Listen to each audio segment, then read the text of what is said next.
താങ്കളുടെ കരിയറിലെ ഏറ്റവും വലിയൊരു മൈൽ സ്റ്റോൺ ആയിട്ടുള്ള ടോക്സിക്കിലെ ക്യാരക്ടർ. എൻ്റെ അമ്മോ വൻ എക്സ്പീരിയൻസ് ആയിരുന്നു. നമ്മളും KGF ഇതൊക്കെ കണ്ട് ഭയങ്കര അങ്ങനത്തെ ഒരു പടത്തിലേക്കാണ് വിളിക്കണമെന്ന്. പിന്നെ എനിക്ക് അവിടെ മൊത്തം അതിൻ്റെ സെറ്റപ്പുകളും അതിൻ്റെ സെറ്റും പരിപാടികളും ഇതൊക്കെ ഗീതു മോഹൻദാസ് എന്നെ വിളിച്ച് പറഞ്ഞു, അടുത്ത ദിവസം യാഷിൻ്റെ പിറന്നാളായിട്ട് ഒരു ചെറിയൊരു ടീസർ ഒരു സംഭവം ഇറങ്ങുന്നുണ്ട്, ശ്രുതിണ്ടായിൽ ഞെട്ടണ്ട എന്ന് പറയാൻ വേണ്ടിയിട്ട് വിളിച്ചിരുന്നു തന്നെ. ഞാൻ ഒരു ഷൂട്ടിലായിരുന്നു. വൻ ഞെട്ടലായി പോയി അത്. ഞാൻ അവിടുത്തെ ആക്ടേഴ്സിൻ്റെ തന്നെ അവരുടെ കോസ്റ്റ്യൂമുകളും അവരുടെ രീതികളൊക്കെ കണ്ട് ഞാൻ ഭയങ്കര വിചിത്രമായൊരു ലോകമായിരുന്നു അത്. ഞാൻ ഒരു 28-ാം തീയതി എൻ്റെ ഒരു പോർഷനിൽ ഷൂട്ടിന് അവിടെ ചെന്നിട്ടുണ്ട് 2 വർഷം മുമ്പ്. അപ്പം ശരിക്കും എൻ്റെ 60ാമത്തെ പിറന്നാൾ ദിവസം അന്ന്. സൂര്യ വരല്ലേ വരല്ലേ സൂര്യ താഴോട്ടിറങ്ങി വരല്ലേ. നമ്മൾക്ക് ഓണത്തിനെന്നൊക്കെ പറഞ്ഞു കഴിഞ്ഞാൽ ബ്രാൻഡിയും കള്ളുമൊക്കെ വീത് വയ്ക്കുന്ന പോലെ വെച്ചിട്ട് അതിനടുത്ത് കുറേശ്ശെ അവരവരുടെ പ്രായത്തിനനുസരിച്ച് ചെറിയ ഗ്ലാസ്സുകളിൽ കുടിക്കണം. അല്ലാണ്ട് നമുക്കത് ഭയങ്കര നിഷിദ്ധമായിട്ടുള്ളൊരു കാര്യമായിട്ട് തോന്നിയില്ല. വന്താനി തന്നെ പാരുങ്കേ കട്ടിയക്കാരൻ വറാനി തന്നെ പാരുങ്കേ അഗ്നി ദുജം തൊടുത്ത് കട്ടിയക്കാരൻ അഴകാനപ്പാകയുടുത്തി. ഇത് കേട്ട് കഴിഞ്ഞാൽ എന്നെ തമിഴ് തിരുക്കുത്താരൊക്കെ അടിക്കിട്ടു. അതുപോലെയല്ല ടോക്സിക് എന്നുള്ള സിനിമ ഇതിപ്പോൾ വലിയ രീതിയിൽ പാൻ ഇന്ത്യൻ ലെവലിൽ ഒരുപാട് ശ്രദ്ധിക്കപ്പെട്ടൊരു മൂവിയാണ്. ആ മൂവിയിൽ നമ്മളൊരു ക്യാരക്ടർ ചെയ്യുന്നു. തീർച്ചയായിട്ടും അത് ഗീതു മോഹൻദാസ്, രാജീവ് രവി ഇവരൊക്കെ ആയിട്ടുള്ള ഒരു സർഗസൗഹൃദത്തിൻ്റെ ഭാഗമായിട്ട് തന്നെയാണ് ആ സിനിമയിൽ നമ്മൾ എത്തിപ്പെടുന്നത്. പക്ഷേ ആ സിനിമയുടെ ഫസ്റ്റ് ഇറങ്ങുന്ന ഒരു ചെറിയ ഗ്ലിംസസ് എന്ന് പറയുന്നതിനപ്പുറം ഒരു ട്രെയിലറിൽ തന്നെ ഒരു ടീസറിൽ തന്നെ നമ്മൾ ഉണ്ടാവുക. അവിടുന്ന് തന്നെ ആ ടീസറോട് കൂടിയിട്ട് തന്നെ നമ്മളും കൂടി ഭയങ്കരമായിട്ട് ശ്രദ്ധിക്കപ്പെടുക. അതൊരു വലിയ അനുഭവം തന്നെയായിരിക്കും. വൻ എക്സ്പീരിയൻസ് ആയിരുന്നു അത്. വൻ എക്സ്പീരിയൻസ് ആണ് ശരിക്കും. കാരണം ആളങ്ങനത്തെ ഒരു സ്റ്റാറാണെന്നുള്ള, ഒരു പാൻ ഇന്ത്യൻ സ്റ്റാറാണെന്നുള്ളതും നമ്മളും KGF ഇതൊക്കെ കണ്ട് ഭയങ്കര അങ്ങനത്തെ ഒരു പടത്തിലേക്കാണ് വിളിക്കണമെന്ന്. പിന്നെ എനിക്ക് അവിടെ മൊത്തം അതിൻ്റെ സെറ്റപ്പുകളും അതിൻ്റെ സെറ്റും പരിപാടികളും ഇതൊക്കെ. എത്ര ദിവസത്തെ ഷൂട്ട് ഉണ്ടായിരുന്നു സിനിമ? 2 വർഷത്തിൻ്റെ അടുത്ത സമയം ഇങ്ങനെ കടന്നു പോകുന്ന എനിക്കിങ്ങനെ ബ്രേക്കുകളൊക്കെ ഉണ്ടാവും. കാരണം ലോങ് ബ്രേക്കുകൾ ഉണ്ടായിട്ടുണ്ട്, 3 മാസത്തെയും 2 മാസത്തെയും പല സംഗതി. പിന്നെ നമുക്കിങ്ങനെ ഇതിങ്ങനെ വന്നുകൊണ്ടിരിക്കും. ഇനി അടുത്തൊരു സമയത്ത് ഇത്ര ദിവസം കഴിഞ്ഞ് കഴിഞ്ഞാൽ 2 ദിവസം വേണം, അല്ലെങ്കിൽ 1 ദിവസത്തേക്കായിട്ട് പോകേണ്ടി വരും. ശരിക്കും 1 വർഷം കഴിഞ്ഞ് കഴിഞ്ഞിട്ട് പിന്നെ ചിലപ്പോഴോ എല്ലാ സെറ്റപ്പുകളും ഇവിടെ തന്നെ ഉണ്ടല്ലോ എന്ന് വിചാരിച്ച് അങ്ങനെ ഇത് ഉണ്ടായിട്ടുണ്ട്. സ്വാഭാവികമായിട്ടും അതെനിക്ക് വൻ റീച്ച് ഉണ്ടാക്കി. അതിലെ ക്യാരക്ടറിനെ ഡബ് ചെയ്യുന്നതൊക്കെ നമ്മൾ തന്നെയാണോ അതോ പറയാറായിട്ടില്ല? ഞാനൊന്നും പറയില്ല. ഞാൻ എന്നോട് ഗീതു തന്നെയാണ് എന്നെ വിളിക്കുന്നത്. അപ്പോൾ അതിലൊരു ചെറിയൊരു വേഷം ചെയ്യണം, ചെറിയൊരു വേഷം, ഒരു 2 ദിവസത്തെ ഷൂട്ട് എന്നുള്ളതൊക്കെയാണ് വിചാരിച്ചിരുന്നത്. അങ്ങനത്തെ ഒരു സംഗതി ചെയ്യണം. തുടങ്ങണേ ഉള്ളൂ, ഷൂട്ട് തുടങ്ങുന്ന ഒരു 24 ഓഗസ്റ്റ് ആണെന്ന് തോന്നുന്നുണ്ട്, 2024 ഓഗസ്റ്റ് ആണെന്ന് തോന്നുന്നു. ഓഗസ്റ്റ് 8-ാം തീയതി മറ്റോ ഷൂട്ട് ആരംഭിക്കും. ഞാൻ ഒരു 28-ാം തീയതി എൻ്റെ ഒരു പോർഷനിൽ ഷൂട്ടിന് അവിടെ ചെന്നിട്ടുണ്ട് 2 വർഷം മുമ്പ്. അപ്പം ശരിക്കും എൻ്റെ 60ാമത്തെ പിറന്നാൾ ദിവസം അന്ന് വേറെ ആകസ്മികമായിട്ട് ഉണ്ടായിട്ടുള്ള ആ ഷോട്ടിൽ ഞാൻ നിന്നിട്ടുള്ള ആ ദിവസമാണ്. ഞാൻ അങ്ങനെ ഒന്നും പറഞ്ഞൊന്നുമില്ല. ഞാൻ അത് കറക്റ്റ് എൻ്റെ നമ്മുടെ SLC ബുക്കിൽ എഴുതി വെച്ചിട്ടുള്ള സാധനമല്ല, ശരിക്കും ഞാൻ പിറന്ന ദിവസമാണ് എൻ്റെ ജാതക പ്രകാരം. അപ്പം എനിക്ക് ഭയങ്കര ഒരു സന്തോഷം ഉണ്ടായി. സന്തോഷം എന്നുള്ളതല്ല, ഭയങ്കര ഒരു അനുഭവമായിട്ട് ഞാൻ ഓർക്കുക.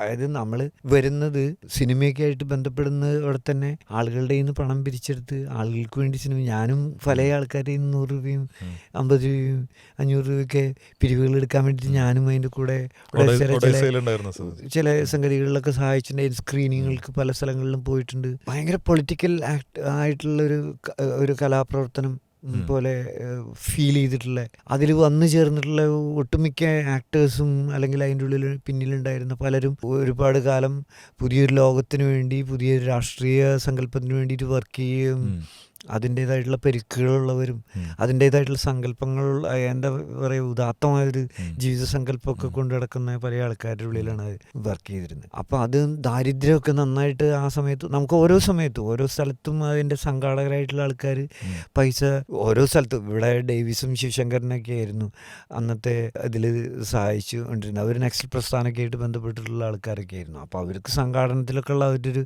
വൈഭവവും ഈ ആളുകളായിട്ടുള്ള അവരുടെ സ്നേഹബന്ധമൊക്കെ വെച്ചിട്ട് അവർ അതിന് വേണ്ടിയിട്ട് കളക്ട് ചെയ്തിട്ട് ചിലപ്പോൾ പലപ്പോഴും ഒരു സ്ഥലത്തു നിന്ന് അടുത്ത സ്ഥലത്തേക്ക് ക്രൂ മൂവ് ചെയ്യുന്നത് ഇങ്ങനെ കളക്ട് ചെയ്ത് കൊണ്ട് കിട്ടുന്ന പൈസ കൊണ്ടായിരിക്കും. ഭക്ഷണം കഴിക്കുന്ന അങ്ങനെയായിരിക്കും. അപ്പം അങ്ങനത്തെ ഒരു സ്ഥലത്തുനിന്ന് വന്ന് തുടങ്ങിയിട്ടുള്ള കാര്യം ഞാനിപ്പോൾ ടോക്സിക്കിൻ്റെ ഈ ഭയങ്കര ഒരു ബ്രഹ്മാണ്ഡ സിനിമയുടെ ഒരു ഭാഗമായിട്ട് അവിടെ ചെന്ന് നിൽക്കുന്ന സമയത്ത് അത് ഭയങ്കര ഒരു അനുഭവമായിരുന്നു ആ തരത്തിൽ നോക്കുന്നത്. അത് ശരിക്കും എന്നെ സംബന്ധിച്ചിട്ടുള്ള ഇപ്പോൾ ഗീതു മോഹൻദാസ് എന്ന് പറഞ്ഞിട്ടുള്ള ആ ഒരു ഭയങ്കര ഗ്രേറ്റ് ആയിട്ടുള്ള, എനിക്ക് ഞാൻ കേൾക്കുന്നുണ്ടോ വർക്ക് ചെയ്യുന്ന സമയത്ത് അവരിലുള്ള റൈറ്റിങ്, റൈറ്റിംഗ് ഒക്കെയാണ് ആൾ പഠിച്ചിരുന്നത്. സിനിമയായിട്ട് ബന്ധപ്പെട്ടുള്ള റൈറ്റിങ്ങിൻ്റെ ഏരിയയിലുള്ള ആൾ ഒരു പല കാര്യങ്ങളും ചെയ്യുന്നുണ്ട്, അതിനെക്കുറിച്ച് അറിയായിരുന്നു. കേൾക്കുന്നുണ്ടോ ആൾ എഴുതിയുണ്ടാക്കുന്ന നല്ല രസമുള്ള ഒരു വർക്കല്ലേ അത്. ഇപ്പോൾ പഠിക്കാനൊക്കെ ഉണ്ട് കുട്ടികൾക്ക്. അങ്ങനെ നല്ല സെൻസുള്ളൊരു മനുഷ്യത്തെയാണെന്നുള്ളത് അന്ന് തന്നെ നമുക്ക് അറിയാം.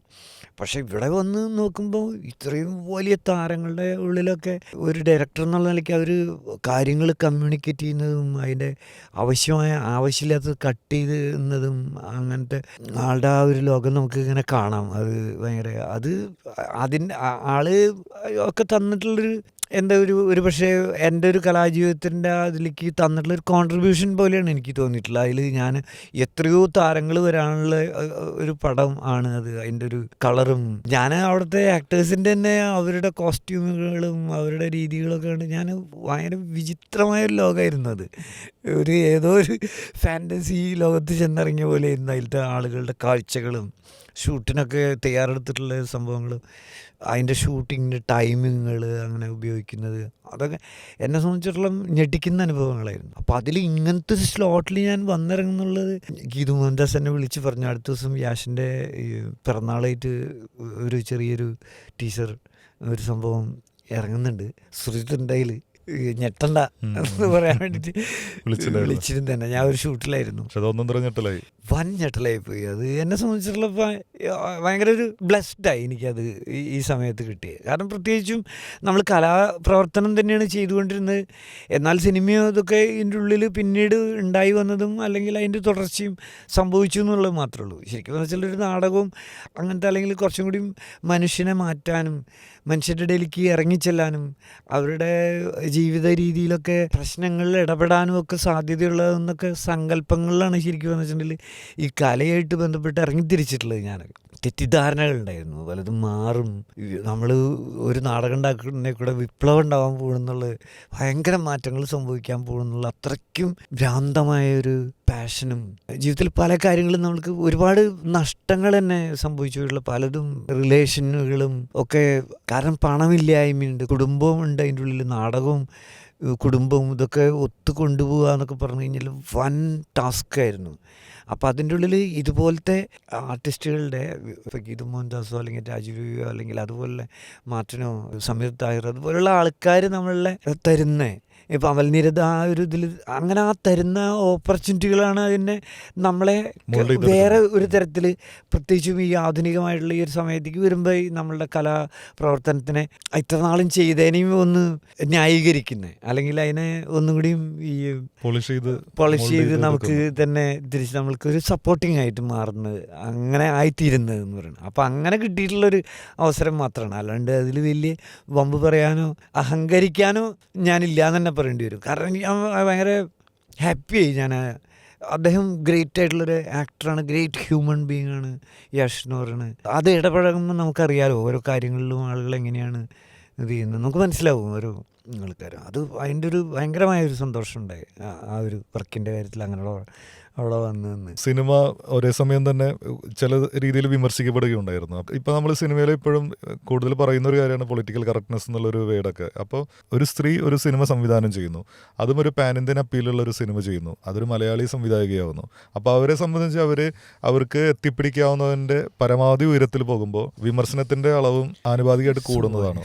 അങ്ങനെയാണ് എനിക്ക് തോന്നിയിട്ടുള്ളത്. എന്തിനെത്രമാത്രം ഭയങ്കരമായൊരു ഇതുണ്ടാവുന്നതെന്നുള്ളത് ചിലപ്പോൾ സിനിമയായിട്ട് ബന്ധപ്പെട്ടുള്ള ചില ടോക്കുകൾ ഉണ്ടാവുന്നു, അല്ലെങ്കിൽ അത് ചില കാര്യങ്ങളൊക്കെ ഭയങ്കര സ്റ്റുപ്പിഡായിട്ട് സിനിമ ആയതിൻ്റെ പേരിൽ മാത്രം സിനിമയിലുള്ള സെക്ഷ്വാലിറ്റി അല്ലെങ്കിൽ സിനിമയിൽ വരുന്ന അങ്ങനത്തെ അതിൻ്റെ ഡീലുകളും കാര്യങ്ങളൊക്കെ ആളുകൾ അത്രയ്ക്കധികം ഇഷ്ടപ്പെടുന്നൊരു കലാരൂപമായതുകൊണ്ടായിരിക്കും അത്രയ്ക്കധികം അതിനെക്കുറിച്ച് അത്രയും സെൻസേഷനിലായി മാറുന്നത്. സാധാരണ മനുഷ്യരുടെ ഇടയിലുള്ള പ്രശ്നങ്ങളൊക്കെ തന്നെ സിനിമയുടെ ഉള്ളിലുള്ളൂ. അല്ലെങ്കിൽ സംഘടനാ പ്രശ്നങ്ങളിൽ പോലും എനിക്കങ്ങനെ തോന്നുന്നു. എത്രയോ സംഘടനകളിൽ എന്തൊക്കെ പ്രശ്നങ്ങളുണ്ട്.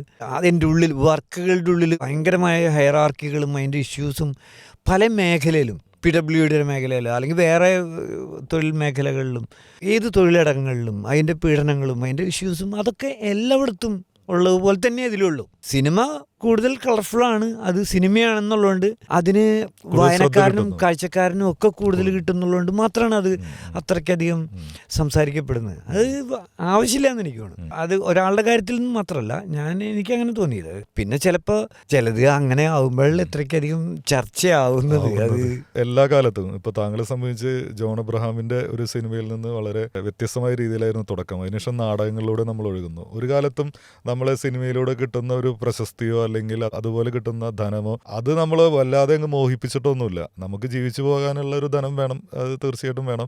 പക്ഷേ അപ്പോൾ തന്നെ ഇത് നമ്മളുടെ കലാപ്രവർത്തനങ്ങൾ കലയ്ക്ക് വേണ്ടി മാത്രമാണോ, അല്ലാതെ അതിനൊരു നിലനിൽപ്പുണ്ടോ എന്നുള്ള ചോദ്യം എല്ലാ കാലത്തും ഉയരാറുണ്ട്.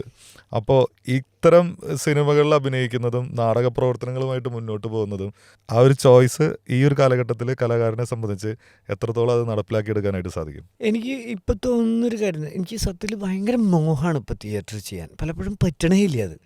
അത് സമയമില്ലായ്മ മാത്രമല്ല, മറ്റു പല കാരണങ്ങളുടെ സംഭവിക്കുന്നത് എനിക്ക് തോന്നുന്നു. പക്ഷേ യഥാർത്ഥത്തിൽ അത് ഇപ്പം നമ്മൾ ചെയ്തുകൊണ്ടിരുന്ന പല പ്ലേകളും സ്ട്രീറ്റ് പ്ലേകളൊക്കെ പോലെയൊക്കെ മേക്ക് ചെയ്തിട്ടുള്ള പല പ്ലേകളും ഇപ്പോൾ ഘാട്ട് കരാർ എന്നൊക്കെ പറഞ്ഞുള്ള കരാറൊക്കെ വരുന്ന സമയത്ത് ഞാൻ, പ്രിയാനന്ദനൻ, അങ്ങനെ തുടങ്ങി ഇവിടെ നിന്ന് ഉള്ള ഒരുപാട് ആർട്ടിസ്റ്റുകൾ ചേർന്നിട്ട് ചേർപ്പിലൊക്കെ ഒരു ഗ്യാദർ ചെയ്തിട്ട് നമ്മളൊരു ദിനോസാറുകൾ എന്നിട്ട് സിവിക് ചന്ദ്രൻ ഒരു സ്ക്രിപ്റ്റ് എഴുതുകയും ഞങ്ങളതിനെക്കുറിച്ചിട്ടുള്ള ഒരു നാടകം ഉണ്ടാക്കുകയും സ്ട്രീറ്റ് പ്ലേ ഉണ്ടാക്കുകയും ഇപ്പോൾ വളരെ പോപ്പുലർ ആയിട്ടുള്ള ഒരുപാട് ആർട്ടിസ്റ്റുകൾ, വിനോദ് ഗാന്ധി അല്ലെങ്കിൽ ചാക്കോ മാഷ്, ഡേവിസ്, അങ്ങനെ തുടങ്ങിയിട്ടുള്ള ഗോപാലൻ, അങ്ങനെ ഒരുപാട് ആക്ടേഴ്സ് തന്നെ വളരെ സജീവമായിട്ട് അതിൻ്റെ ഉള്ളിൽ പെർഫോം ചെയ്യാൻ നമ്മൾ ഒരുമിച്ചൊക്കെ എങ്ങനെ ഉണ്ടായിട്ടുണ്ട്. അപ്പോൾ അത് ആളുകളുടെ ഇടയിൽ നമുക്ക് ഭയങ്കര എമംഗ് പീപ്പിൾ എന്ന് പറഞ്ഞാൽ ആളുകളുടെ ഇടയിൽ നിന്നിട്ട് പല കാര്യങ്ങളും, പല കവിതകൾ പറയുന്നത്, ഭരിക്കുന്നവർ എന്നും ഒന്ന് തന്നെയായിരുന്നു, പൂവുകളെന്തിന് പുലരികളെന്തിന് പുഷ്പാഭരണ വിഭൂഷിത മോഹന സന്ധ്യകളെന്തിന് എന്നൊക്കെ പറഞ്ഞിട്ട് ആളുകളുടെ ഇടയിൽ നമ്മൾ കവിതയൊക്കെ പാടി, പ്രിയനൊക്കെ പാടുന്നതാണ് ഇതിൽ. അങ്ങനെ ആളുകളുടെ ഇടയിൽ നിന്നിട്ട് കല ചെയ്യാൻ ഭയങ്കരമായിട്ട് നമുക്ക് അത് തരുന്ന എനർജി ഭീകരമാണ്. നമ്മളത് യാത്ര ചെയ്യുന്ന സമയത്ത്, ഇപ്പോൾ ബംഗാളിലൊക്കെ പോകുന്ന സമയത്ത്, ബംഗാളിൽ നമ്മളിപ്പോൾ ഹുബ്ലി നദിയുടെ കരയിൽ നമ്മളൊരു സ്ഥലത്തൊരു നാടകം കളിക്കുന്നു. അപ്പോൾ അവിടെ അവർക്ക് ഭാഷ അറിഞ്ഞോ അറിയാതെയും ഒക്കെ ഭയങ്കര സ്നേഹമുള്ള, തിയേറ്ററിനോട് ഭയങ്കര സ്നേഹമുള്ള, അതിനെ ഭയങ്കരമായിട്ട് ഇഷ്ടപ്പെടുന്ന, നന്നായിട്ട് മനസ്സിലാക്കുന്ന ഒരു സിനിമാക്കാരൻ്റെ അത്രയ്ക്ക് തന്നെ ഡിഗ്നിറ്റി കൊടുക്കുന്ന വിധത്തിലുള്ള ഏരിയകളൊക്കെ ഉണ്ട് അവിടെ. അടുത്ത ദിവസം നിങ്ങളുടെ എവിടെ പെർഫോമൻസ് നോക്കണം, ഹുബ്ലി നദിയിൽ അവിടെ നിന്ന് നന്ദനുള്ള നല്ല ദൂരമൊക്കെ ഉണ്ട്, അവിടെ പിറ്റേ ദിവസം ഒരു പെർഫോമിങ് വരുന്നത് കാണാം. എനിക്കൊരു അതിശയം ഉണ്ടായിട്ടുള്ളത്, ഞാൻ കൽക്കത്തയിലൊരു പെർഫോമൻസ്, നമ്മൾ 96 യാത്രയൊക്കെ പോകുന്നുണ്ട്. ആ സമയത്ത് അവിടെ നന്ദനിലൊക്കെ നമ്മൾ പെർഫോം ചെയ്യുന്നുണ്ട്. 98 99 സമയത്ത് ഞങ്ങൾ പശ്ചിമ ബംഗാൾ നാട്യ അക്കാദമിയുടെ ഇൻവിറ്റേഷനിൽ നമ്മളൊരു world theatre, open air theatre festival നടന്നിരുന്നു. അപ്പോൾ അതിൽ നമ്മൾ പെർഫോം ചെയ്യാൻ പോയ സമയത്ത് 2-3 വർഷം മുമ്പ് നാടകം കാണാൻ വന്നിട്ടുള്ള ആൾക്കാർ കണ്ട് നമ്മളെ വിഷ് ചെയ്യുമെന്ന് സംസാരിക്കുകയൊക്കെ ചെയ്യുന്നുണ്ട്. അവർക്ക് കാവാലം നാരായണ പണിക്കരെ അറിയാം, സാധാരണ ചായക്കടയിലൊക്കെ സംസാരിക്കുന്നിടത്ത് അവർക്ക് അറിയാം എന്ന് പറയുന്ന പോലെ ഞെട്ടിച്ച് കളഞ്ഞിട്ടുണ്ട്. അത് ഈ പൂനെയിലൊക്കെ നമ്മൾ മറാഠി നാടകത്തിലൊക്കെ ഉള്ള നടന്മാരുടെ അല്ലെങ്കിൽ വർഷങ്ങളോളമായി നാടകം കളിച്ചുകൊണ്ടിരിക്കുന്ന ആൾക്കാരുടെ ഇതൊക്കെ അത് ഭയങ്കര സ്വാധീനിച്ചിട്ടുണ്ട്. അതങ്ങനെയല്ല മലയാളത്തിലും അല്ലെങ്കിൽ ഇവിടുത്തെ സിനിമയുടെയും നാടകത്തിൻ്റെയൊക്കെ ഇതുകൾ ഭയങ്കര കാര്യമായ വ്യത്യാസങ്ങളുണ്ട്. പറഞ്ഞ പോലെ നേരത്തെ ജബിൻ പറഞ്ഞ പോലെ തന്നെ കുറേ എക്സ്ചേഞ്ചുകൾ, ആരോഗ്യകരമായ എക്സ്ചേഞ്ചുകൾ മുമ്പും സംഭവിക്കുന്നുണ്ട്. ഭരത് ഗോപി പോലുള്ളൊരു നടനും നമുക്കറിയാം, മുരളിച്ചേട്ടൻ അല്ലെങ്കിൽ തിലകൻ, രാജൻ പി ദേവ് അല്ലെങ്കിൽ NF വർഗീസ്, ഇതൊക്കെ തിയേറ്ററിൽ നിന്ന് വന്നിട്ടുള്ള എന്നാൽ ഭയങ്കര ഡയലോഗുകളൊക്കെ മനോഹരമായി സംസാരിക്കും, നല്ല നോളജ്ഫുൾ ആയിട്ടുള്ള ആളുകൾ ആ കാലത്തും വന്നിട്ടുണ്ട്. അവർക്ക് അവരുടേതായിട്ടുള്ള ശൈലിയുണ്ട്, അവരുടെ പെർഫോമിങ് സ്റ്റൈലും അവർ നിലനിർത്തിക്കൊണ്ട് തന്നെ അത് സിനിമയുടെ ഗ്രോയിങ് സമയവും കൂടിയായിരുന്നു. അപ്പോൾ അവർക്ക് അതിൻ്റെ ഉള്ളിൽ സിനിമ തന്നെ ഉണ്ടായി വരുന്ന പുതിയ അതിൻ്റെ ഒരു സെറ്റ് ഇട്ടിട്ടൊരു സാധനം ചെയ്യുന്നതെന്ന് വിട്ട് പെർഫോമൻസിനൊക്കെ ഭയങ്കര പ്രാധാന്യം വന്നുകൊണ്ട് ആ ഡയറക്ടേഴ്സും ഇവരൊക്കെ ആയിട്ടുള്ള നല്ല എക്സ്ചേഞ്ചുകൾ, നെടുമുടി വേണു അല്ലെങ്കിൽ അതുപോലുള്ള എല്ലാ ആക്ടേഴ്സിനും. അപ്പോൾ ഈ എക്സ്ചേഞ്ചുകൾ നന്നായി. നരേന്ദ്രപ്രസാദ് എന്നും പറയാം, നമുക്ക് എടുത്തു പറയേണ്ട പെർഫോമേഴ്സാണ്. അത് തിയേറ്ററിൽ നിന്നും വന്നിട്ടുള്ളതാണ്. തിയേറ്ററിനെ കുറിച്ച് ആധികാരികമായ വലിയ നോളജുള്ള മനുഷ്യരാണ്. അപ്പോൾ അവർക്ക് അതിൽ അവരുടേതായ ശൈലി കൂടെ അതിനെ എന്താ പറയുക, അവർ ഡിഗ്നിഫൈഡ് ആയിട്ടുള്ളൊരു പൊസിഷനിൽ നിന്നിട്ട് അത് ചെയ്യാൻ പറ്റിയിട്ടുണ്ട്. പിന്നെ ഒരു ഇടക്കാലത്ത് വെച്ചാണ് ഇത് കുറച്ചും കൂടി വണറബിളായി നിന്നിരുന്നത്. നാടക സ്കൂളിൽ നിന്നുള്ള ആൾക്കാരൊന്നും ആരും കാസ്റ്റ് ചെയ്തിരുന്നില്ല പലരും. ഈവൻ നാടക സ്കൂളിൽ നിന്ന് പഠിച്ചിറങ്ങിയിട്ട് സിനിമ ഡയറക്ടേഴ്സായി തീർന്നിട്ടുള്ള പല ആൾക്കാരും ആ കാലത്ത് അവരുടെ ഒരു ബിഗിനിങ് സമയത്തൊന്നും ഒരിക്കലും നാടക സ്കൂളിൽ നിന്ന് ആരെയും അതിൻ്റെ ഉള്ളിൽ കാസ്റ്റ് ചെയ്തതായിട്ട് എനിക്ക് തോന്നുന്നില്ല. അതിനോടൊരു വ്യത്യാസം ഉണ്ടായിരുന്നു. വളരെ ശേഷമാണ് ചില ഇപ്പോൾ ഈ ഗ്രൂമിങ് സെഷൻസ് അല്ലെങ്കിൽ ഈ ഓഡിഷനിലൊക്കെ ഈ ആക്ടേഴ്സിനെ കൊണ്ടുവന്നിട്ടുള്ള തിയേറ്റർ ആക്ടേഴ്സൊക്കെ ആയിട്ടുള്ള ആൾക്കാർ കടന്നു വരും. വളരെ കുറച്ച് കാലമായിട്ടുള്ളൂ. മറ്റേത് അവരുടെ സ്വതസിദ്ധമായ ശൈലി കൊണ്ട് തന്നെ അതിൻ്റെ ഉള്ളിൽ വന്നു ചേർന്നിട്ടുള്ളതാണ്. അപ്പോൾ സെബാസ്റ്റ്യൻ കുഞ്ഞു ഭാഗവതർ എന്നിട്ടുള്ള പഴയകാല നടൻ, അദ്ദേഹത്തിൻ്റെയൊക്കെ സമയത്ത് ആദ്യത്തെ സിനിമകളൊക്കെ ഉണ്ടായിക്കൊണ്ടിരിക്കുന്ന സമയമാണ്. അപ്പോൾ അതിൽ നിന്ന് വന്നിട്ട് ഈ സിനിമയിലുള്ള ആളുടെ അനുഭവങ്ങളൊക്കെ പറയുന്നു. അപ്പോൾ അന്നേ ഉണ്ടത് നാടകത്തിൻ്റെ സെറ്റിട്ട പോലെ തന്നെയാണല്ലോ അന്ന് പല സിനിമകളും സെറ്റൊക്കെ ഇട്ടിട്ട് അതിൻ്റെ ഉള്ളിൽ നിന്ന് അഭിനയിച്ച് പാടി അഭിനയിക്കുന്നു. പറഞ്ഞാൽ അത് സിനിമയിലും അങ്ങനെ തന്നെ ആ സമയത്തുണ്ടായിട്ടുണ്ട്. പിന്നെ മാറ്റങ്ങളുണ്ടായിട്ടുണ്ട്. പിന്നെ അതൊരു പല ആൾക്കാരുടെ കയ്യിലായിരുന്നു ചിലപ്പോൾ സിനിമ. അതിനെ അത്രയും ജനകീയവൽക്കരിക്കപ്പെട്ടിട്ടില്ല. പിന്നെ മാറി. പിന്നെ ഈ ഡിജിറ്റലൈസേഷനൊക്കെ വരുന്നതോടുകൂടി അതിൻ്റെ കാര്യമായ മാറ്റങ്ങൾ ഉണ്ടാവുകയും പലപ്പോഴും പല ആൾക്കാരും യങ് ആയിട്ടുള്ള ഡയറക്ടേഴ്സൊക്കെ ആയിട്ട് നമ്മൾ ഇവിടെ സംസാരിക്കുന്ന സമയത്ത്, ചേട്ടാ നിങ്ങളൊക്കെ നമ്മൾക്ക് ഭയങ്കര ഇൻസ്പിറേഷനാണ്, ഭയങ്കര ഇൻസ്പയറിങ്, നിങ്ങളിപ്പോഴും ഇത് ഭയങ്കര ഇഷ്ടത്തോടുകൂടി കല എന്നെ സമീപിക്കുകയും അത് ചെയ്തുകൊണ്ടിരിക്കുകയും ചെയ്യുന്നുണ്ടെന്ന് പറയുന്നത് ഭയങ്കര ആരോഗ്യകരമായിട്ട് തോന്നുന്നുണ്ട്. കുറച്ചും കൂടിയൊക്കെ എനിക്ക് തോന്നിയിട്ടുള്ളത് പലപ്പോഴും ആക്ടേഴ്സ് ട്രെയിനിങ് സെൻറ്ററുകളും ആക്ടേഴ്സ് ട്രെയിനിങ് മെത്തേഡുകളും സംഗതികളൊക്കെ ഇപ്പം മുമ്പത്തേക്കാൾ കൂടുതൽ എല്ലാ മേഖലയിലേക്കും കടന്നു വന്നിട്ടുള്ള, അല്ല സിനിമയിലും ഇതിലൊക്കെ വളരെ സജീവമായിട്ടുള്ള അങ്ങനത്തെ ആക്ടേഴ്സിനെ ട്രെയിൻ ചെയ്യുന്ന പദ്ധതികളൊക്കെ ഭയങ്കര കൂടുതൽ മുമ്പത്തേക്കാൾ കൂടുതൽ. അത് പറഞ്ഞപ്പോഴാണ് ഇപ്പം ഏറ്റവും കൂടുതൽ എനിക്ക് തോന്നുന്നു താങ്കൾ ഒരുപാട് ആക്ടേഴ്സിൻ്റെ ഈ ട്രെയിനിങ് ക്യാമ്പുകൾ, അതുപോലെ ഓഡിഷൻ ആയിട്ടുള്ള അവർക്ക് കുറച്ച് ദിവസം ഗ്രൂം ചെയ്യാനുള്ള ക്യാമ്പുകൾ, ഇതൊക്കെ നയിക്കുകയുണ്ടായിട്ടുണ്ടെന്ന് തോന്നുന്നു നാടകത്തിന്. കുറച്ചൊക്കെ ഉണ്ടായിട്ടുണ്ട്. ഡ്രാമയുമായി ബന്ധപ്പെട്ടും അതുപോലെയുള്ള ക്യാമ്പുകൾ നയിച്ചിട്ടുണ്ട്.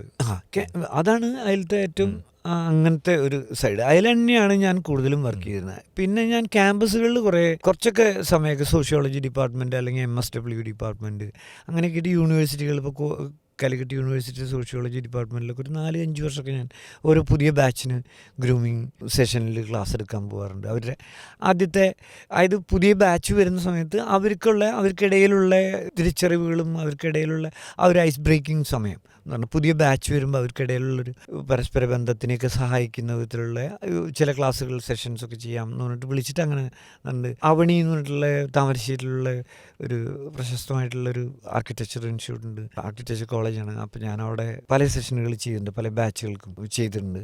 അങ്ങനത്തെ സംഗതികൾ പലയിടത്തും നടന്നിട്ടുണ്ട്. പിന്നെ തിയേറ്ററിൽ തന്നെ തിയേറ്ററിൻ്റെ ഭാഗമായിട്ടുള്ള അത് പലപ്പോഴും പല ക്യാമ്പുകളും അതങ്ങനെ നടക്കുന്നു. തിയേറ്റർ ക്യാമ്പുകൾ എന്നൊക്കെ പറയുന്നത് നാടക ക്യാമ്പ് അല്ലെങ്കിൽ വെക്കേഷൻ ക്യാമ്പുകൾ അങ്ങനത്തെ. എനിക്ക് പൊതുവെ വെക്കേഷൻ ക്യാമ്പുകളോട് എനിക്ക് എന്തോ ഒരു ചെറിയ വിരോധം, വെക്കേഷനിൽ പഠിക്കാനുള്ള പരിപാടിന് കല എന്ന് പറഞ്ഞിട്ട് ആക്കുന്നതിൻ്റെ ഒരു ചെറിയ വിരോധം ഉണ്ടായിട്ടുണ്ട്. ചിലപ്പോൾ ഞാനങ്ങനെ അത്ര ഇനീഷ്യേറ്റീവായിട്ട് വെക്കേഷൻ ക്ലാസ്സുകൾ അങ്ങനെ ചെയ്യാറുമില്ല. സിനിമയിലേക്ക് വന്നതിന് ശേഷം എന്നെ അങ്ങനെ ഭയങ്കര ഗ്രൂമിങ്ങിനൊന്നും അങ്ങനെ ഒരുപാട് പേര് വിളിച്ചിട്ടില്ല. അപൂർവമായിട്ട് ചില ആൾക്കാർ വിളിച്ചിട്ടുണ്ട്. അപ്പോൾ ഞാൻ അതിൽ സഹായിച്ചിട്ടുണ്ട്. ഇപ്പോൾ ഈ ശ്രീനാഥ് ബാസിയുടെ ഇപ്പോൾ ഒരു പടം സോണി ലേവിൽ ഇപ്പോൾ കറക്കം, ആ സുഭാഷ് ലളിത സുബ്രഹ്മണ്യൻ എന്ന് പറഞ്ഞാൽ എനിക്ക് എന്നോട് അടുപ്പുള്ള ആൾ പൊന്നാനിക്കാരനാണ്. ആൾക്ക് തിയേറ്ററിനോടും ഒക്കെ ഉള്ള ഇഷ്ടമുണ്ട്. ആൾ തിയേറ്ററിൽ നിന്നുള്ള പല ആക്ടേഴ്സിനെ ആളുടെ ഫിലിമിൽ കൊണ്ടുവരാറുണ്ട്. എന്നൊക്കെ ആൾക്ക് എങ്ങനെ അറിയാമെന്ന് തന്നെ എനിക്കറിയില്ല. ഭയങ്കര ഇഷ്ടമാണ് ആൾക്ക്. സുഹൃത്തേട്ടനൊരു ഇവർക്ക് ഒരു ആക്ടിങ്ങിൻ്റെ ഒരു കിക്ക് കൊടുക്കണം എന്നൊക്കെ പറഞ്ഞിട്ട് ഇപ്പോൾ ഇവരെല്ലാവരും കുട്ടിയേട്ടനൊക്കെ ഉണ്ടല്ലോ മറ്റേ ഇതിലത്തെ അവൻ അതിലത്തെ നായിക അതുപോലത്തെ മനോജ്, അതിലത്തെ ആക്ടേഴ്സ് പലരും ഞങ്ങൾ ഒരുമിച്ച് ഒരു സെഷനിലൊക്കെ എറണാകുളത്ത് ഇങ്ങനെ. നമ്മുടെ ഒരു സുഹൃത്ത് എനിക്ക് എങ്ങനെ ആക്ടിങ് പഠിപ്പിക്കാന്ന് പറയുന്നതിനെ കുറിച്ച് എനിക്ക് യാതൊരു ഐഡിയ ഇല്ല. അങ്ങനെ പറ്റുമോ എന്നുള്ളത് അവരെ ഈ പറഞ്ഞ പോലെ ചിലപ്പോൾ ഒന്ന് കിക്ക് കൊടുക്കാൻ ഒരു പ്രചോദനം കൊടുക്കാൻ ചിലപ്പോൾ സഹായിക്കുന്ന കാര്യങ്ങളെ എനിക്ക് ചെയ്യാൻ പറ്റുള്ളൂ എന്ന് എനിക്ക് തോന്നുന്നു. അങ്ങനെ ഞാൻ ചെയ്യാൻ പറ്റുന്ന ആളുമാണ്. ഏത് സമയത്തും ഞാൻ അങ്ങനെ ഒരു എനർജി ഷെയർ ചെയ്യാറുണ്ട്.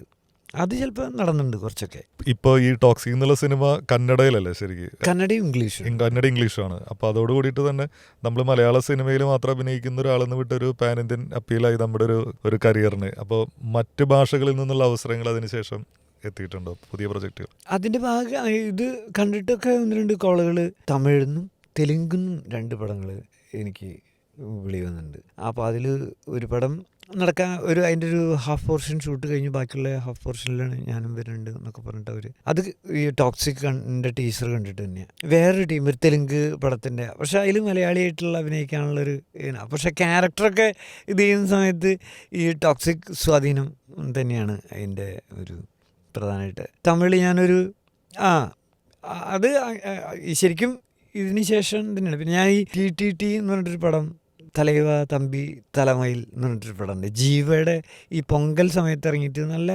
ഹിറ്റായിട്ട് നമ്മുടെ ഫാലിമി ചെയ്തിട്ടുള്ള നിതീഷ് സഹദേവ് എന്നിട്ടുള്ള അദ്ദേഹം ചെയ്തിട്ടുള്ള വർക്കാണത്. അതിലും എൻ്റെ ഒരു അപ്പിയറൻസ് നല്ലതായിരുന്നു, വലിയ അഭിപ്രായമൊക്കെ ഉണ്ടാക്കിയിട്ടുണ്ട്. അതിലത്തൊരു അതൊരു രസമുള്ളൊരു ഫണി ആയിട്ടുള്ളൊരു പടമാണ്. അതും ഇതിനെ കുറച്ച് പുതിയ ഇതുകളിലേക്കും സഹായിച്ചിട്ടുണ്ട് എല്ലാവരും. അതിലേക്ക് മലയാളത്തിലെ വേറെ ഏതെങ്കിലും പ്രൊജക്ടുകൾ അനൗൺസ് പറയാറായത്? സത്യത്തിൽ ഭയങ്കര സന്തോഷത്തിലാണ് നിൽക്കുന്നത്. ഒരു പ്രോജക്റ്റ് എനിക്ക് ഓണായിട്ടുണ്ട്, കുറച്ചധികം ദിവസം ഷൂട്ടൊക്കെ ഉണ്ട്. ആ ഉറക്കല്ലായ്മ ഉണ്ടാവും എന്നുള്ളൊരു പേടിയുണ്ട്. അത് പറയാറായിട്ടില്ല. അത് ഏകദേശം അത് പറയാറായി. സിനിമയൊക്കെ ആയ കാരണം പല കാര്യങ്ങളും അങ്ങനെ പറഞ്ഞിട്ടും വലിയ അബദ്ധങ്ങൾ ഉണ്ടാവുന്നുണ്ടെന്ന് എനിക്ക് തോന്നുന്നു. നാടകത്തിൽ ഇനി ഏതെങ്കിലും ഒരു പരീക്ഷണം നടത്തണം എന്നുള്ളൊരു മോഹം ബാക്കി നിൽക്കുന്നുണ്ടോ?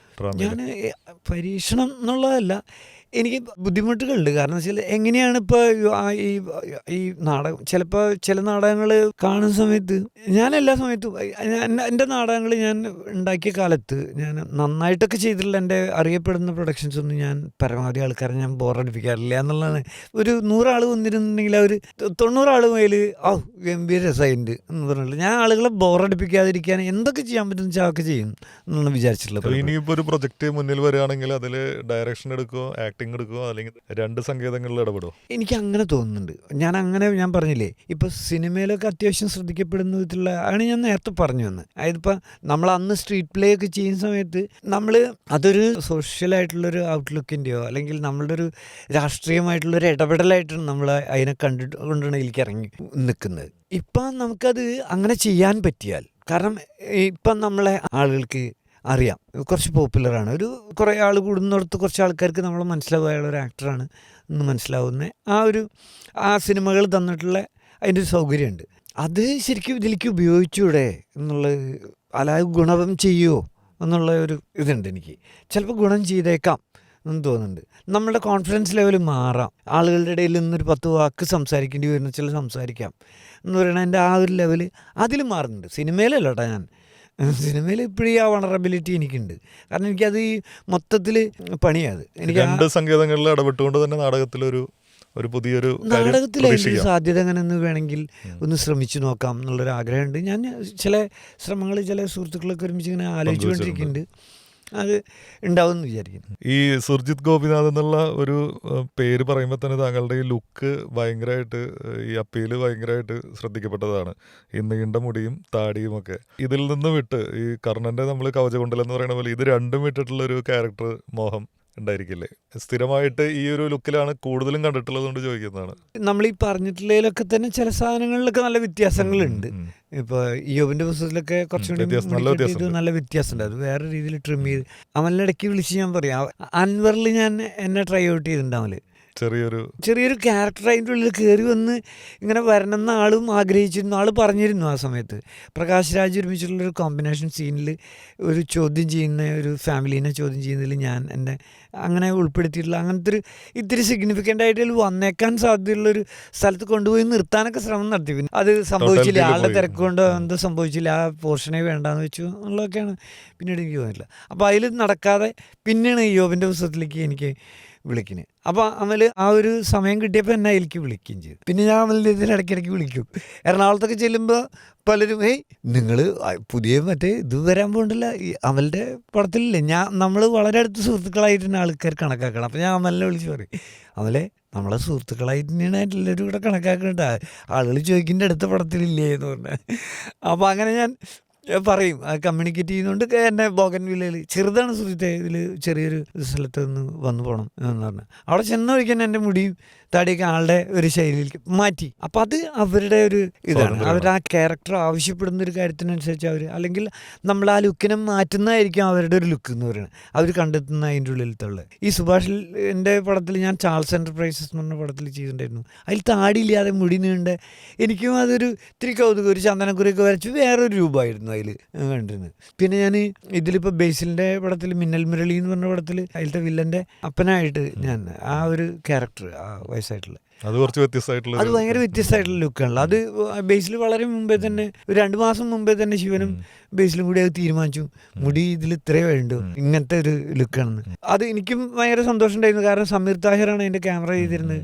അപ്പോൾ അദ്ദേഹം ഞാൻ ഈ മുടിയും താടിയൊക്കെയുള്ള ഈ രൂപത്തോട് കണ്ടിട്ട്, പിന്നെ ആള് ഒരു ആംഗിൾ, ആ വീഡിയോക്ക് വലിച്ച് ഇങ്ങനെ നിൽക്കുന്ന ഒരു ആ ഒരു ആംഗിളൊക്കെ എനിക്ക് ഭയങ്കര രസം തോന്നിയില്ല. എന്നെ തന്നെ ഭയങ്കര പുതിയതായിട്ട് എനിക്ക് കാണാൻ പറ്റിയില്ല അങ്ങനത്തെ. അപ്പം അങ്ങനെ മാറ്റങ്ങൾ സംഭവിക്കുന്നുണ്ട് യഥാർത്ഥത്തിൽ. ബിരിയാണിയിൽ ഞാൻ മുട്ടടിച്ചിട്ടൊരു ഇതൊക്കെ വെച്ചിട്ടാണ്, ഒരു താടിയൊക്കെ വെച്ചിട്ടുള്ളൊരു മലാക്ക പോലുള്ള ഒരു സാധനത്തിലൊരു ഒരു മുസ്ലിം സജിൻ ബാബുവിന്റെ വലിയൊരു പ്രൊജക്ട് ആയിരുന്നു. വലിയ പ്രോജക്റ്റ്, വ്യത്യസ്തമായിട്ടുള്ള ഭയങ്കര ഭീകരമായിട്ടുള്ളൊരു പ്രോജക്റ്റ് ആയിരുന്നു ശരിക്കും. മലയാളത്തിൽ അങ്ങനെ ഒരു സിനിമ സംഭവിച്ചു ഇപ്പോഴും നമുക്ക് ചിന്തിക്കാൻ പറ്റില്ല. ഹെവി റിസ്കി പണിയാണ് ചെയ്തിട്ടുള്ളത്. നമ്മളും അതിൻ്റെതായിട്ടുള്ള പെയിനുകളൊക്കെ അനുഭവിക്കേണ്ടി വന്നിട്ടുണ്ടായിരുന്നു. ഞാൻ പറഞ്ഞ അങ്ങനത്തെ ചേഞ്ചുകളൊക്കെ വരുന്നുണ്ടെങ്കിലും പിന്നെ ഞാൻ എപ്പോഴും മുടിയും താടി ഇതുപോലെ തന്നെ ആയിട്ടില്ല നടക്കുന്നത്. അപ്പൊ വീണ്ടും ഇതിലേക്ക് തന്നെ വരികയാണ് ചെയ്യുന്നത്. അതങ്ങനെ ഈ നാടകവുമായി ബന്ധപ്പെട്ട് എനിക്ക് തോന്നുന്നു ഒരുപാട് രാജ്യങ്ങളിൽ പോയിട്ടുണ്ട് നാടകങ്ങൾ അവതരിപ്പിക്കുന്നതിന് വേണ്ടിയിട്ടൊക്കെ. അപ്പോൾ ലോക നാടകവേദിയുടെ മാറ്റങ്ങൾ, അല്ലെങ്കിൽ അവിടെ നമുക്ക് കിട്ടുന്ന സ്വീകാര്യത, അവിടുത്തെ നാടക പ്രവർത്തകർ, ഇതെല്ലാം തന്നെ നമ്മുടെ നാടകത്തോടുള്ള ഇഷ്ടത്തെ എത്രത്തോളം രൂപപ്പെടുത്തിയിട്ടുണ്ട്? ഞാൻ വേറെ രാജ്യങ്ങളിലൊന്നും അധികം പോയിട്ടൊന്നുമില്ല, വളരെ കുറഞ്ഞേ പോയിട്ടുള്ളൂ. അതുകൊണ്ട് തന്നെ എനിക്കതിൻ്റെ ഒരു അനുഭവം ആ തരത്തിലൊന്നും നമ്മൾ സ്വാഭാവികമായിട്ട് ഇപ്പോൾ ഇറ്റ്ഫോക്ക് എന്ന് പറഞ്ഞ ഫെസ്റ്റിവലൊക്കെ കൂടെ നടക്കുന്ന കാരണം നമുക്ക് അതിൻ്റെ ഒരു ഏകദേശം ഒരു ചലനങ്ങളൊക്കെ മനസ്സിലാവാറുണ്ട്. കാരണം ഇത്ര ലോകത്തിൽ പെർഫോമൻസിന് വേണ്ടി അധികം പോയിട്ടില്ല. ഇല്ല, ഞാൻ പെർഫോമൻസിനല്ല ഞാൻ അങ്ങനെ പോയിട്ടുള്ളത്. ഞാൻ ഒരു കുവൈറ്റിലൊക്കെ പോയിട്ടുണ്ട്, ഒരു നാടകം അവിടെയുള്ള ആൾക്കാരൊക്കെ ട്രെയിൻ ചെയ്യിപ്പിക്കാൻ വേണ്ടിയിട്ട് പോയിട്ടുണ്ട്. അങ്ങനത്തെ ഒക്കെ ചെറിയ യാത്രകളാണ് ചെയ്തിട്ടുള്ളത്. ഒരു ഓൾ ഇന്ത്യ ലെവലിൽ ഞാൻ ഒരു അത്യാവശ്യം പല സ്റ്റേറ്റുകളിലും കുറച്ച് സമയമൊക്കെ ചിലവഴിച്ചുകൊണ്ട് ഇങ്ങനെ മേജർ ഫെസ്റ്റിവലുകളിലൊക്കെ കവർ ചെയ്തു പോകുന്നു. താങ്കളുടെ ഒപ്പം സമകാലികരായിട്ടുള്ള ഒരുപാട് നാടക പ്രവർത്തകർ, അവര് ചില സമയത്ത് കലാകാരൻ്റെതായിട്ടുള്ളൊരു അലസത കൊണ്ടോ, അല്ലെങ്കിൽ ചില സമയത്ത് അവർക്ക് വേണ്ട രീതിയിലുള്ള ഒരു അവസരം ഒത്തുവരാത്തത് കൊണ്ടോ ഇനിയും ഒരുപാട് ഖനനം ചെയ്യാനുള്ളൊരു ഡെപ്തുള്ള ആളുകൾ ആരൊക്കെയാണെന്ന് പെട്ടെന്ന് പറയാൻ പറ്റുകയാണെങ്കിൽ? അത് അങ്ങനെ ഇപ്പൊ കലാകാരന്മാർ ചിലപ്പോൾ അലസതയാവാം, അവര് തന്നെ ശ്രമിക്കാത്തതാവാം, ചിലപ്പോൾ അവരെ തേടി വരാത്തതായിരിക്കാം. പക്ഷെ നല്ല പൊട്ടൻഷ്യലുള്ള ഒരു ആർട്ടിസ്റ്റ് ആണെന്ന് താങ്കൾക്ക് അടുത്തറിയാവുന്ന ചിലരെ പറ്റി ചോദിച്ചു കഴിഞ്ഞാൽ പറയാൻ പറ്റുമോ? അല്ല, അത് നമുക്ക് അങ്ങനെ പറയാൻ പറ്റില്ല.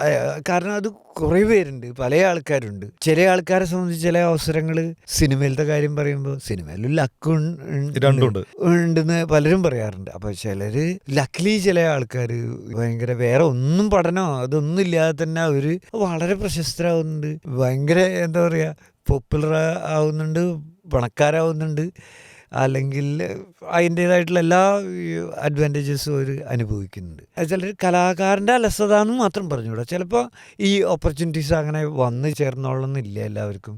തിയേറ്ററിൽ തന്നെ നമ്മൾക്കിപ്പോൾ അസാധ്യ പൊട്ടൻഷ്യലുള്ള ഒരുപാട് സുഹൃത്തുക്കളെ, അയ്യോ ഇയാളങ്ങനെ വന്നില്ലേ, ഇയാളിങ്ങനെ വന്നില്ലേ, അയാൾ അറിയപ്പെടുന്നൊരു നമ്മൾ ഡ്രാമ സ്കൂളിൽ തന്നെ പഠിച്ചു പോയിട്ടുള്ള ആക്ടേഴ്സും അല്ലെങ്കിൽ ഡയറക്ടേഴ്സായിട്ട് വന്നു, പിന്നീട് അവരുടെ യാതൊരു തെളിവില്ലാണ്ടായി പോയിട്ടുള്ള, നമ്മളെയൊക്കെ വളരെ സ്വാധീനിച്ചുള്ള ചില നാടകങ്ങളൊക്കെ ചെയ്തു പോയിട്ടുള്ള ചില ആൾക്കാർ പിന്നീട് അവരവിടെ വാനിഷ് ചെയ്തു പോയോ, എന്താ പിന്നീട് അവർ നിർത്തിപ്പോയോ?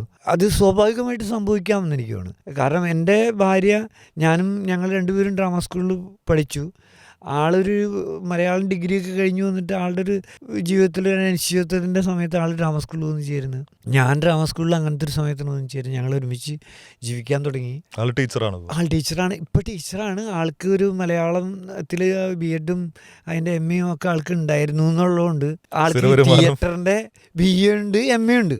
പക്ഷെ ഇത് രണ്ടുകൊണ്ടും ഒരു കാര്യമില്ല. ഡിഗ്രി ആയിട്ടുള്ള സർട്ടിഫിക്കറ്റ് എന്നുള്ള നിലയ്ക്ക് അതിൻ്റെ ഇത് വലിയൊരു ഗുണം ചെയ്തിട്ടൊന്നുമില്ല. മറിച്ച് മറ്റേത് ഉള്ളതുകൊണ്ട് BEd ഒക്കെ എടുത്തിട്ടുള്ളതുകൊണ്ട് നമ്മൾക്കൊരു ജീവിക്കാനുള്ളൊരു മാർഗം, ഒരു സ്ഥിര വരുമാനം ആള് സ്ഥിര വരുമാനത്തിന് ആൾക്കൊരു ഒരു സർക്കാർ ജോലി കിട്ടി എന്ന് പറയണേ ആ ഒരു ലക്കിലാണ് അതങ്ങനെ മാറുന്നത്. ഞാൻ ലക്ക് മീൻസ് നമ്മൾ അത്രയും സഫർ ചെയ്യുന്നുണ്ട് ചില സമയത്ത്, ചിലപ്പോൾ ഇതൊന്നും ഉപകരിക്കില്ല എന്ന് പറയുന്ന വിധത്തിൽ.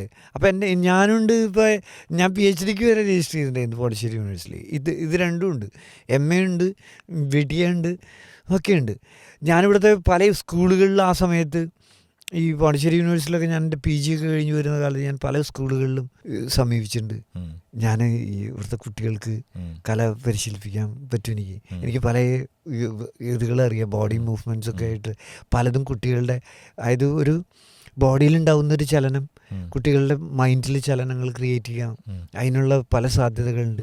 അതിൻ്റെ ആധുനികമായ പല പഠനങ്ങളും തെളിയിച്ചിട്ടുള്ള കാര്യങ്ങളൊക്കെ വെച്ചിട്ട് ഞാനിങ്ങനെ സമീപിച്ചു നോക്കിയിട്ടുണ്ട്. പക്ഷേ ആ സമയത്തൊക്കെ പല സ്കൂളുകളിലും മാനേജ്മെൻറ്റ് സ്കൂളുകളിലൊക്കെ സംബന്ധിച്ചിട്ടുള്ള അവർ ചിലയിടത്തും നല്ല ടീച്ചേഴ്സിനെ അവർ കണ്ട് എത്തിയിട്ട് കൊണ്ടുവന്ന് നിർത്തിയിട്ടുണ്ട്. ചില സ്കൂളുകളിൽ പാരൻസിനെ സംബന്ധിച്ചിടത്തോളം ഇങ്ങനത്തെ ഏരിയകൾ വലിയ താല്പര്യമില്ല, അതിനൊരു ലിമിറ്റഡ് ടൈം തന്നെ വേണ്ടു. ഇപ്പോൾ ഈ വെക്കേഷനിൽ പഠിപ്പിക്കുന്ന പരിപാടിന് കല എന്ന് പറയുന്ന പോലെ ഒരു ലിമിറ്റഡ് ടൈമിലുള്ളൊരു പരിപാടിയായിട്ട് അതിനെ കണക്കാക്കുന്നുള്ളൂ. ഐഡിയലായിട്ട് അങ്ങനെ വെക്കാനൊന്നുമില്ല. ഇപ്പോൾ ചിലപ്പോൾ ഒരാൾ ഇപ്പോൾ ഡ്രാമ സ്കൂളിൽ പഠിച്ചിറങ്ങിയതിന് ശേഷം മറ്റേ ആൾ സിനിമാ സംവിധായകനായി എന്ന് പറയുന്നിടത്ത്, അല്ലെങ്കിൽ സിനിമയിൽ അറിയപ്പെടുന്നൊരു നടനായി എന്നുള്ള ഒരു സിഗ്നിഫിക്കൻ്റ് ആയിട്ടുള്ളൊരു പൊസിഷനിൽ വരുന്ന സമയത്ത് വേണമെങ്കിൽ കണ്ടോ, അല്ലെങ്കിൽ അവനും നോക്കി പഠിക്കുന്നില്ല. ഇതുപോലത്തെ മുടിയും താടിക്കിട്ട് നടക്കുന്നവനെയൊക്കെ എന്ത് പരിപാടിയായിരിക്കും, അതുപോലെയേ അവർ എൻ്റെ മകള് എന്നായിരിക്കും വിചാരിച്ചുകൊണ്ടിരിക്കുന്നത്. ബാക്കി ഒന്നും അതൊക്കെ വെറുതെ പോവുള്ളൂ, എനിക്ക് അങ്ങനെ തോന്നുന്നു. അപ്പം ഞാൻ ഈ നിരാശനായിട്ടുണ്ട് പലപ്പോഴും പല സ്കൂളുകളിൽ ചെല്ലുന്ന സമയത്ത്.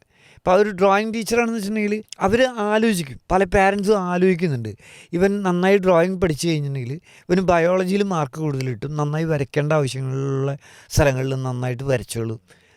അത് ഈ കല അതിനെ എങ്ങനെ ഉപകരിക്കുന്നു, അല്ലെങ്കിൽ ഈ ഒരു കാര്യം എങ്ങനെ ഉപകരിക്കുന്നു. അപ്പോൾ സിനിമ പഠിപ്പിക്കുമ്പോൾ അവൻ ഭാവിയിൽ ചിലപ്പോൾ സിനിമാ സംവിധായകനാവാം, ഏറ്റവും പോപ്പുലറായിട്ടുള്ള, അല്ലെങ്കിൽ സിനിമാ നടനാവാം എന്ന് പറയുന്നതിൻ്റെ ഒരു സാധ്യത ചിലപ്പോൾ അത് പാരൻസ് പലതും ട്രൈ ഔട്ട് ചെയ്യുന്നുണ്ട്. മറിച്ച് നാടകം അതങ്ങനെ ഉണ്ടാവില്ല. നാടകത്തിന് അതിനൊരു അപജയം തന്നെ സംഭവിച്ചിട്ടുണ്ട്. ഞാൻ പലപ്പോഴും പറയാറുണ്ട്. കാരണം നാടകത്തിന് ഇപ്പം നാടകം എന്ന് പറഞ്ഞിട്ട് നമ്മൾ ഏറ്റവും കൂടുതൽ വാക്കുകൾ കേൾക്കാറുള്ള ഫേക്കായിട്ടുള്ള, അതായത് എന്തെങ്കിലും ഒരു കറപ്റ്റായിട്ടുള്ളൊരു സംഭവം സംഭവിച്ചു കഴിഞ്ഞ് കഴിഞ്ഞാൽ അവിടെ ബന്ദി നാടകം, മറ്റേ നാടകം, ജയിൽ നാടകം എന്ന് പറഞ്ഞിട്ട് നാടകം എന്ന് പറയുന്ന ഒരു കാര്യം ഫേക്കാണെന്നും നുണകളുടെ ഒരു കൂടാണെന്നും വരുത്തുന്ന വിധത്തിലാണ് മാധ്യമങ്ങൾ വർക്ക് ചെയ്യുന്നത്. അല്ലാണ്ട് അതിൽ നല്ലൊരു നാടകത്തിനെ കുറിച്ചുള്ള വാർത്തയായിരിക്കില്ല, അത് വളരെ ചെറുതായിട്ടുണ്ടാവുള്ളൂ. മറിച്ച് ഇപ്പുറത്തുള്ള എന്തെങ്കിലും പൊളിറ്റിക്കൽ ആയിട്ടുള്ള കറക്റ്റ്നെസ് അല്ലെങ്കിൽ അതുമായിട്ട് ബന്ധപ്പെട്ടിട്ടുള്ള വിഷയങ്ങളിൽ എടുത്ത് പൊലിപ്പിക്കുന്നതിൽ മീഡിയാസും അതിൽ അങ്ങനെ തന്നെയാണ് ചെയ്യാറുള്ളത്. അപ്പോൾ ഇത് ആളുകളുടെ ഉള്ളിലുണ്ടാവും. നാടകം എന്ന് പറഞ്ഞാൽ നാടകക്കാരൻ, അയ്യോ നാടകം കളിച്ച് നടക്കുക എന്ന് പറയണ ഒരു കാര്യത്തിൽ അതിലെൻ്റെ ഒരു ഞാൻ പലപ്പോഴും തിയേറ്റർ എന്നൊക്കെ തന്നെ നമ്മുടെ സുഹൃത്തുക്കളെ പലരോടും ഞാനും ഇത് സംസാരിക്കാറുണ്ട്. നാടകം എന്നുള്ള വാക്കന്നെ മാറ്റിക്കളയാം, നാടകം ഗംഭീരമൊക്കെ തന്നെയാണ്, പക്ഷെ അത് ആളുകളുടെ ഉള്ളിൽ അപജയപ്പെടാൻ തുടങ്ങിയിട്ടുണ്ടെന്നുള്ളതിൽ യാതൊരു സംശയമില്ല.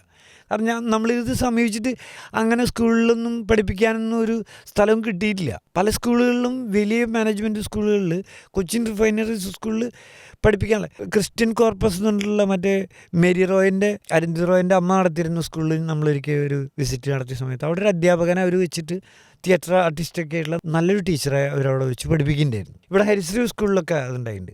വളരെ അപൂർവമായിട്ട് ചില സ്കൂളുകൾ അങ്ങനെ ട്രൈ ഔട്ട് ചെയ്തിട്ടുണ്ട്. പുറത്തുനിന്നുള്ള TVSൻ്റെ ഒക്കെ ചില അക്കാഡമികളിലൊക്കെ പഠിപ്പിച്ചിട്ടുള്ള ചില അധ്യാപകരൊക്കെ തിയേറ്ററിലൊക്കെ. പക്ഷെ അതെല്ലാവരും ട്രൈ ഔട്ട് ചെയ്യാം. സാധാരണമായിട്ടുള്ള നമ്മുടെ ഇവിടുത്തെ കുഞ്ഞ് എയ്ഡഡ് ആയിട്ടുള്ള സ്കൂളുകളിലൊക്കെ ആ നാടകക്കാരനെയും വേണ്ട, ആ പരിസരം അങ്ങനെ വേണ്ട എന്നുള്ളൊരു അഭിപ്രായം അതിൽ വളരെ ഉണ്ടായിട്ടുണ്ട്. ഇപ്പോഴൊക്കെ മാറിയിട്ടുണ്ട് കേട്ടോ. 2002 ഞാൻ പോണ്ടിശ്ശേരിയിൽ നിന്ന് PG ഒക്കെ കഴിഞ്ഞ് വരുന്നത്. ആ സമയത്ത് എന്ത് ചെയ്ത് ജീവിക്കും, ഞാൻ പഠിക്കാൻ തുടങ്ങിയത് ഇപ്പോൾ കുറേ ലേറ്റായിട്ടായാലും പഠിക്കാൻ തുടങ്ങിയിട്ടുള്ളതൊക്കെ, ശ്രമിക്കാൻ തുടങ്ങിയിട്ടുള്ളതും ഈ തിയേറ്ററും അതൊക്കെ ആയിട്ട് ബന്ധപ്പെട്ടുള്ള ഡ്രാമയും അതിൻ്റെ ഒരു ഏരിയയൊക്കെയാണ്. അപ്പോൾ അതിൽ പഠിപ്പിക്കുന്നത് അത് വേർത്തിയാണെന്നാണ് ഞാൻ വിശ്വസിക്കുന്നത് ഇപ്പോഴും. അതിൽ ചില ട്രെയിനിങ്സ് ആളുകളെ സഹായിക്കുന്നുള്ളതും വിദ്യാർത്ഥികൾക്ക് പലതരത്തിലുള്ള അവരുടെ ഇമാജിനേഷൻ്റെയും അവരുടെ ബോഡിയുടെയും ഒക്കെയുള്ള പല ഓപ്പണിങ്സ് ഉണ്ടാക്കി കൊടുക്കാൻ സഹായിക്കുന്നുള്ളൂ ഞാൻ ഉറച്ചു വിശ്വസിക്കുന്നുണ്ട് ഇപ്പോഴും. അത് ചില കാര്യങ്ങൾ മാത്രം ട്രൈ ഔട്ട് ചെയ്യുന്നുണ്ട്. അല്ലാണ്ട് ഒരു സ്കൂളിൽ ഇപ്പം മത്സരത്തിൻ്റെ ഭാഗമായിട്ട് നാടകങ്ങൾ നല്ല പൈസ കൊടുത്തിട്ട് പല സ്കൂളുകളിലും വലിയ പൈസ ചിലവാക്കിയിട്ട് പ്രഷർ എടുത്തിട്ട് ചെയ്തുകൊണ്ടിരിക്കുന്ന സ്ഥലങ്ങളുണ്ട്. ഈ പൊതുവേ ഈ സ്കൂളിലെ അത് ആ മത്സരങ്ങൾ എന്ന് പറഞ്ഞു കഴിഞ്ഞാൽ നല്ല പ്രഷർ ഉണ്ടാക്കുന്ന പല സംഗതികളിൽ തന്നെ കലയിൽ തന്നെ ഭയങ്കര പ്രഷർ ഉണ്ടാക്കുന്നുണ്ടെന്നുള്ളത് നമുക്ക് എല്ലാവർക്കും അറിയാം.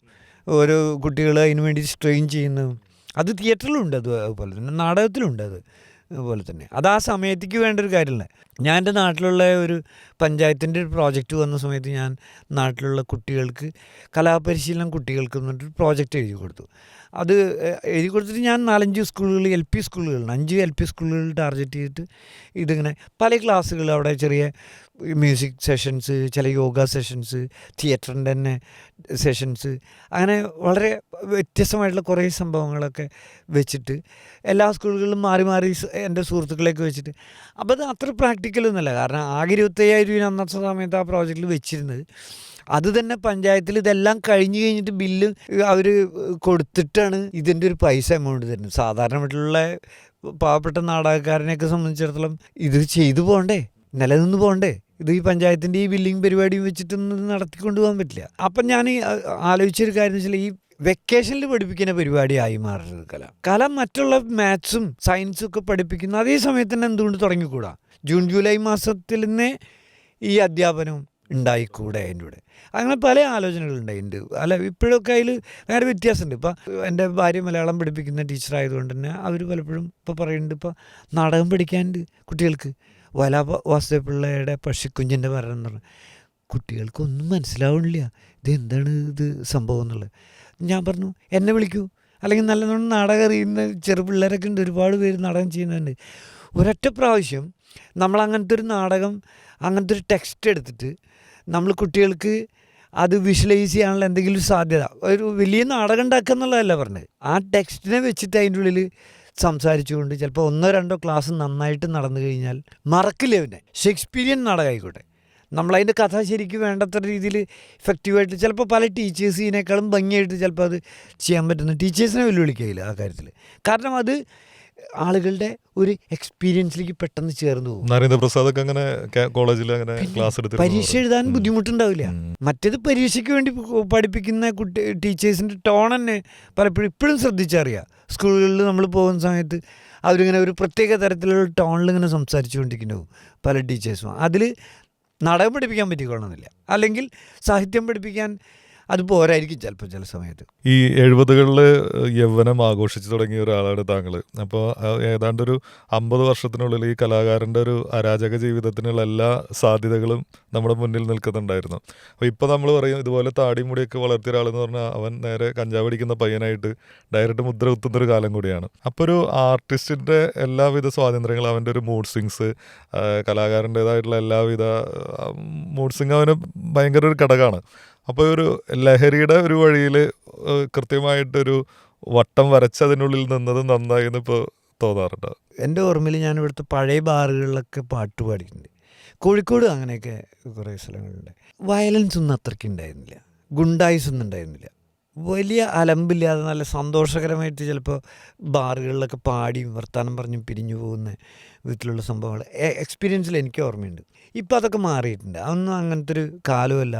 ഈ അനാർക്കിസത്തിന് തന്നെ അങ്ങനെ നമ്മൾ ഈ ജോൺ അബ്രഹാമിനെയൊക്കെ അനാർക്കിസ്റ്റ് എന്നൊക്കെ പറയും. അനാർക്കിസങ്ങളൊക്കെ ഒരു തെരുവിലാണ് ആൾ ജീവിച്ചിട്ടുള്ളത്. ആൾ ഒരു സുഖസൗകര്യങ്ങളിലേക്ക് ആൾ ഓടിപ്പോയിട്ടില്ല.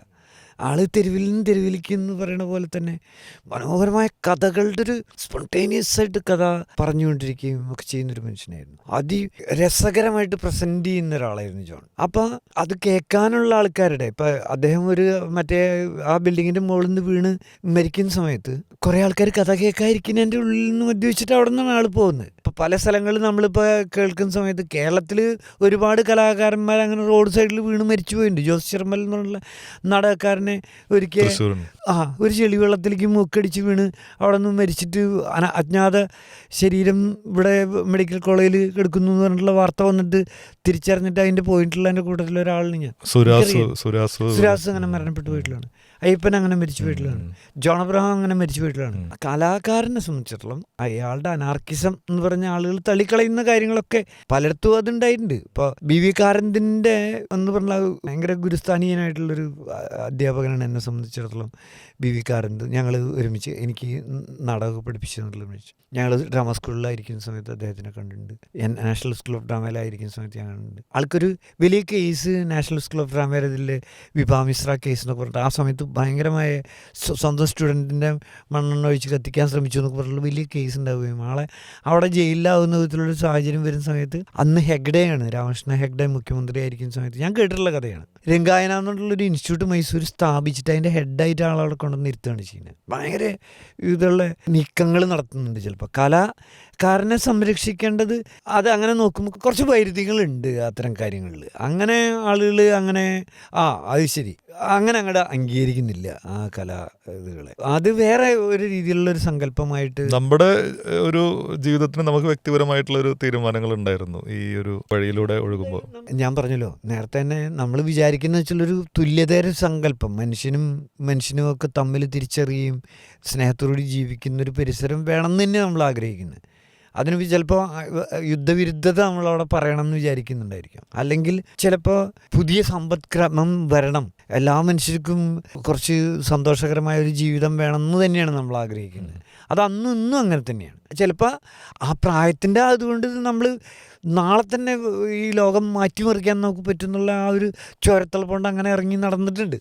അതിലെന്തൊക്കെ സംഭവിച്ചു നമ്മളെ തന്നെ ചിലപ്പോൾ നമ്മൾ അട്ടിമറിഞ്ഞ് പോവുകയാണ് ചെയ്തിട്ടുള്ളത്. അല്ലാണ്ട് നമ്മൾക്ക് ഇപ്പം ഞാൻ കുറേ കാലം 94 ഞാൻ ഒരു ഡ്രാമ ഡയറക്റ്റ് ചെയ്യുന്ന സമയത്ത് എനിക്കൊരു കമ്മ്യൂണിസ്റ്റ് സൊസൈറ്റീനെ കുറിച്ച് അല്ലെങ്കിൽ അങ്ങനത്തെ സങ്കല്പങ്ങളുള്ള ചില നാടകങ്ങൾ തിരഞ്ഞെടുത്ത് അങ്ങനെ വിഷയങ്ങളൊക്കെ അങ്ങനെ സംസാരിക്കുന്ന വിധത്തിലും മനുഷ്യനെ സംഗീതാത്മകമായിട്ട് അന്യൻ്റെ വാക്കുകൾ സംഗീതം പോലെ ആസ്വദിക്കുന്ന ഒരു കാലം വരുന്നു പറഞ്ഞിട്ട് നമ്മൾ വിശ്വസിക്കുകയും അടിയുറച്ച് വിശ്വസിക്കുകയും അങ്ങനെ ഇറങ്ങി പുറപ്പെട്ടിട്ടും ഒക്കെയാണ് ആ നാടകം അന്നുണ്ടാക്കുന്നത്. പക്ഷേ 94 കഴിഞ്ഞ് ഇപ്പോൾ 2024 വരുന്ന സമയത്തും ഞാനൊരു സൈഡിലൊക്കെ നിൽക്കുന്ന ഒരു കള്ളുകൂടിയനായും ഒരു പിച്ചക്കാരനായും ഒരു ഭ്രാന്തനായും ഒക്കെ അഭിനയിക്കുന്നുണ്ട്.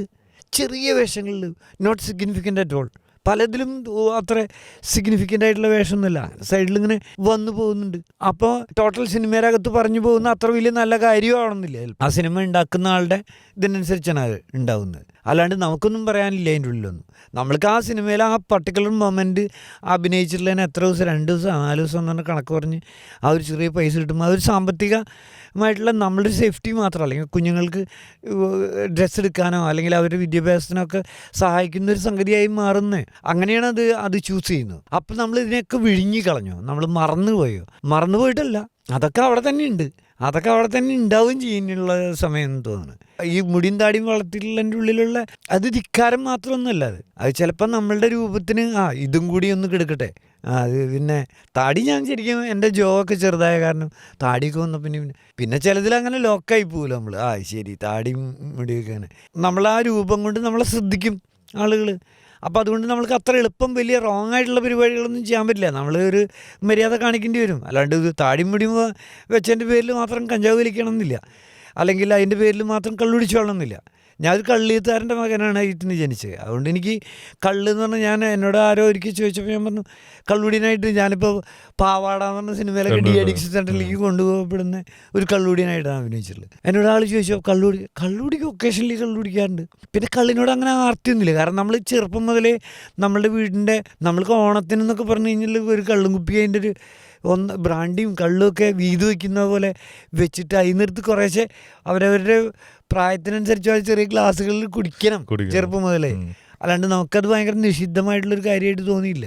നമ്മളങ്ങനത്തെ അതായത് നമുക്കിഷ്ടമുള്ള പോലെ കഴിഞ്ഞ ഗവൺമെൻറ്റിൻ്റെ പിണറായി വിജയൻ്റെ ഒരു സമയത്ത് അദ്ദേഹം സംസാരിക്കുന്ന സമയത്ത് പറഞ്ഞിട്ടുണ്ട്, ഇവിടെ എല്ലാ തരത്തിലുള്ള ആൾക്കാർക്കും ജീവിക്കാം, അവരുടെ ഇഷ്ടത്തിനനുസരിച്ച് ജീവിക്കാം, അവർക്കിഷ്ടമുള്ള കഴിക്കാം, അവരിഷ്ടമുള്ള രീതിയിൽ ധരിക്കാം എന്ന സാഹചര്യങ്ങൾ ഉണ്ടാവണം എന്ന് തന്നെയാണ് നമ്മൾ വിചാരിക്കുന്നത്. എല്ലാവർക്കും അവരവരുടെ ഇഷ്ടമുള്ള രീതിയിൽ ജീവിക്കാനും. ഞാൻ സുന്ദരരാമസ്വാമിയുടെ അദ്ദേഹത്തിൻ്റെ ഒരു വട്ടൻ പ്രൊഫസർ ഒരു സമയത്ത് പറയുന്നത്, ഇനി മനുഷ്യനെ രൂപപ്പെടുത്തണമെങ്കിൽ ഓരോ മനുഷ്യനെയും സമീപിച്ച് നിങ്ങളെങ്ങനെ ഇരിക്കാൻ ആഗ്രഹിക്കുന്നുവോ അതുപോലെ തന്നെ ഇരിക്കുക എന്ന് വളരെ താഴ്മയോടുകൂടി പറയണ്ട എന്നാണ് പറയുന്നത്. മനുഷ്യനങ്ങനെ ഉപദേശിച്ച് നീ അങ്ങനെയല്ല നടക്കേണ്ടത്, നീ പൊറോട്ടയാണ് കഴിക്കുന്നത്, പൊറോട്ട കഴിക്കരുത്, ദോശയാണ് കഴിക്കേണ്ടത്, ഇതാണ് കുടിക്കുന്നത്, ഇങ്ങനെയാണ് വസ്ത്രം ധരിക്കുന്നത്, നീ ഇങ്ങനെയല്ല വസ്ത്രം ധരിക്കേണ്ടത്, ഇങ്ങനെയാണ്. അതിൽ ചാൻസ് ഇല്ല. അതൊക്കെ മടുത്ത ആൾക്കാർക്ക് കുട്ടികളുടെ അടുത്തൊക്കെ ഉപദേശിക്കാൻ പോയി കഴിഞ്ഞാൽ നാണക്കടായി പോകും നമ്മൾ ചില കാര്യങ്ങളിൽ.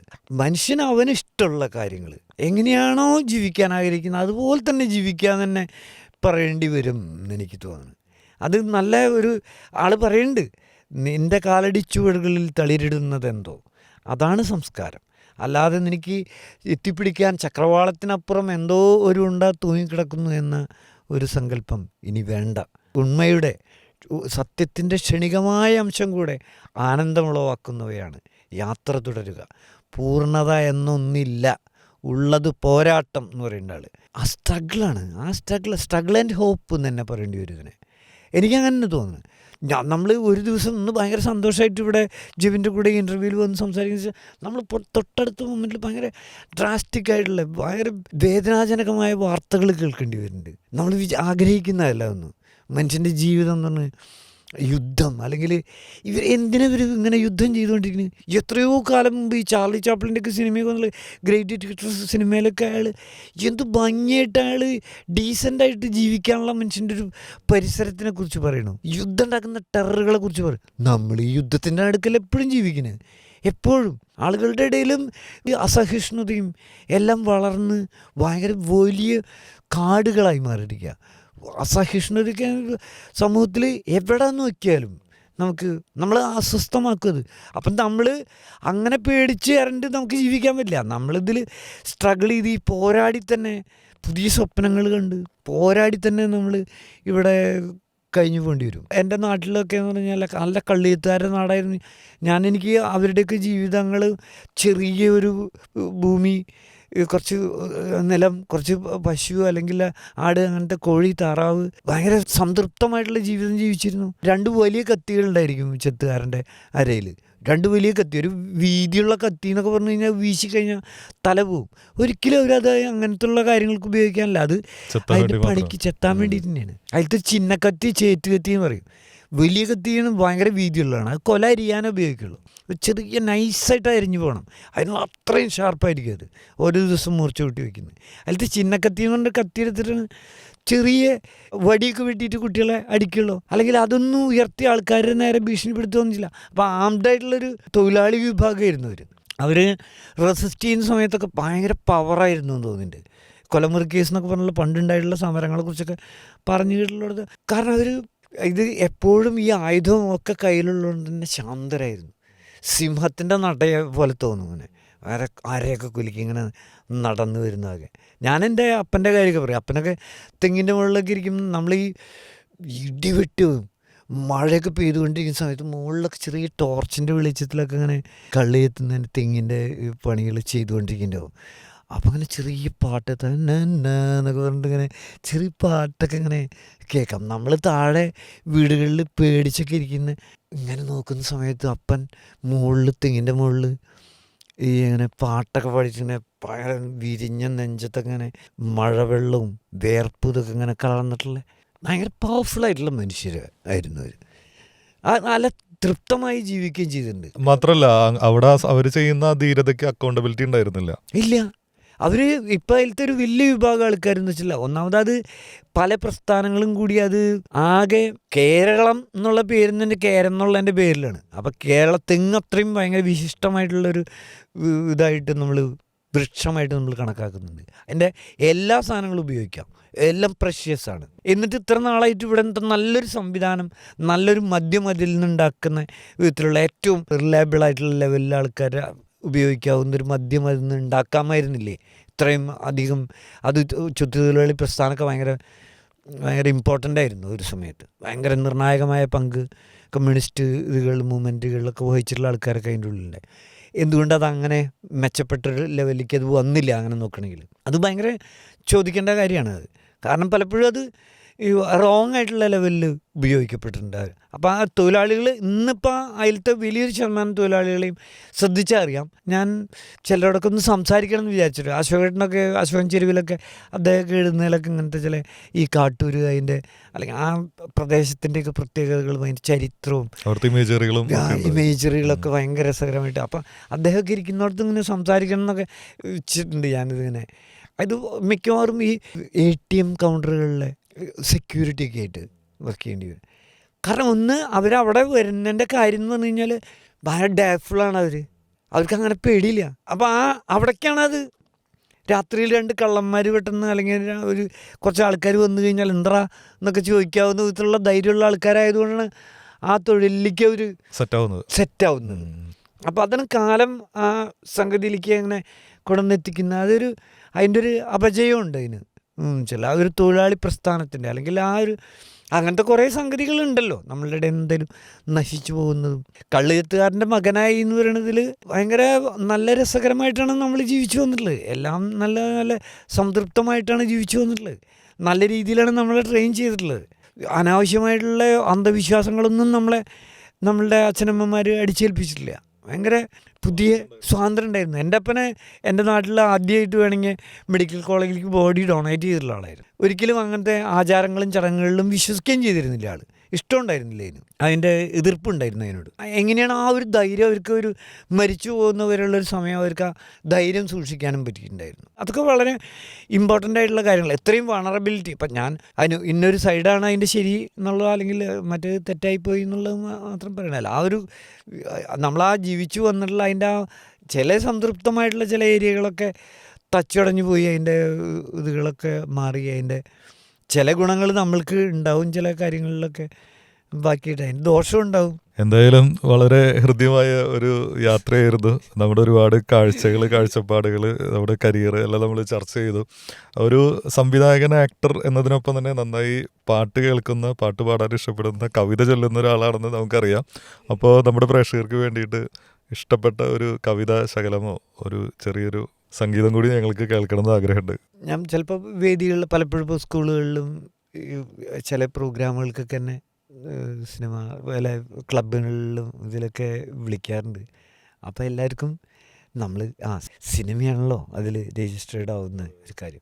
അല്ലാണ്ട് ഇപ്പോൾ ജെവിൻ ചോദിച്ചിട്ടുള്ള പല ഇപ്പോൾ തിയേറ്ററിൻ്റെ ഒരു എക്സ്പീരിയൻസ് അല്ലെങ്കിൽ തിയേറ്ററിൽ നമ്മൾ അതിൻ്റെ മേച്ചിൽപ്പുറങ്ങൾ അതിനെക്കുറിച്ചൊന്നും അങ്ങനെയൊന്നും അറിയില്ല. ആളുകൾക്ക് സാധാരണമായിട്ടുള്ള അങ്ങനെയൊന്നും അറിയില്ലല്ലോ ഇത്തരം കാര്യങ്ങൾ. ഏതെങ്കിലും ഒരു സിനിമയിൽ നമ്മളിപ്പോൾ പാവടയിൽ മറ്റേ പൃഥ്വിരാജിനോട് ചോദിച്ചേക്കില്ലല്ലേ.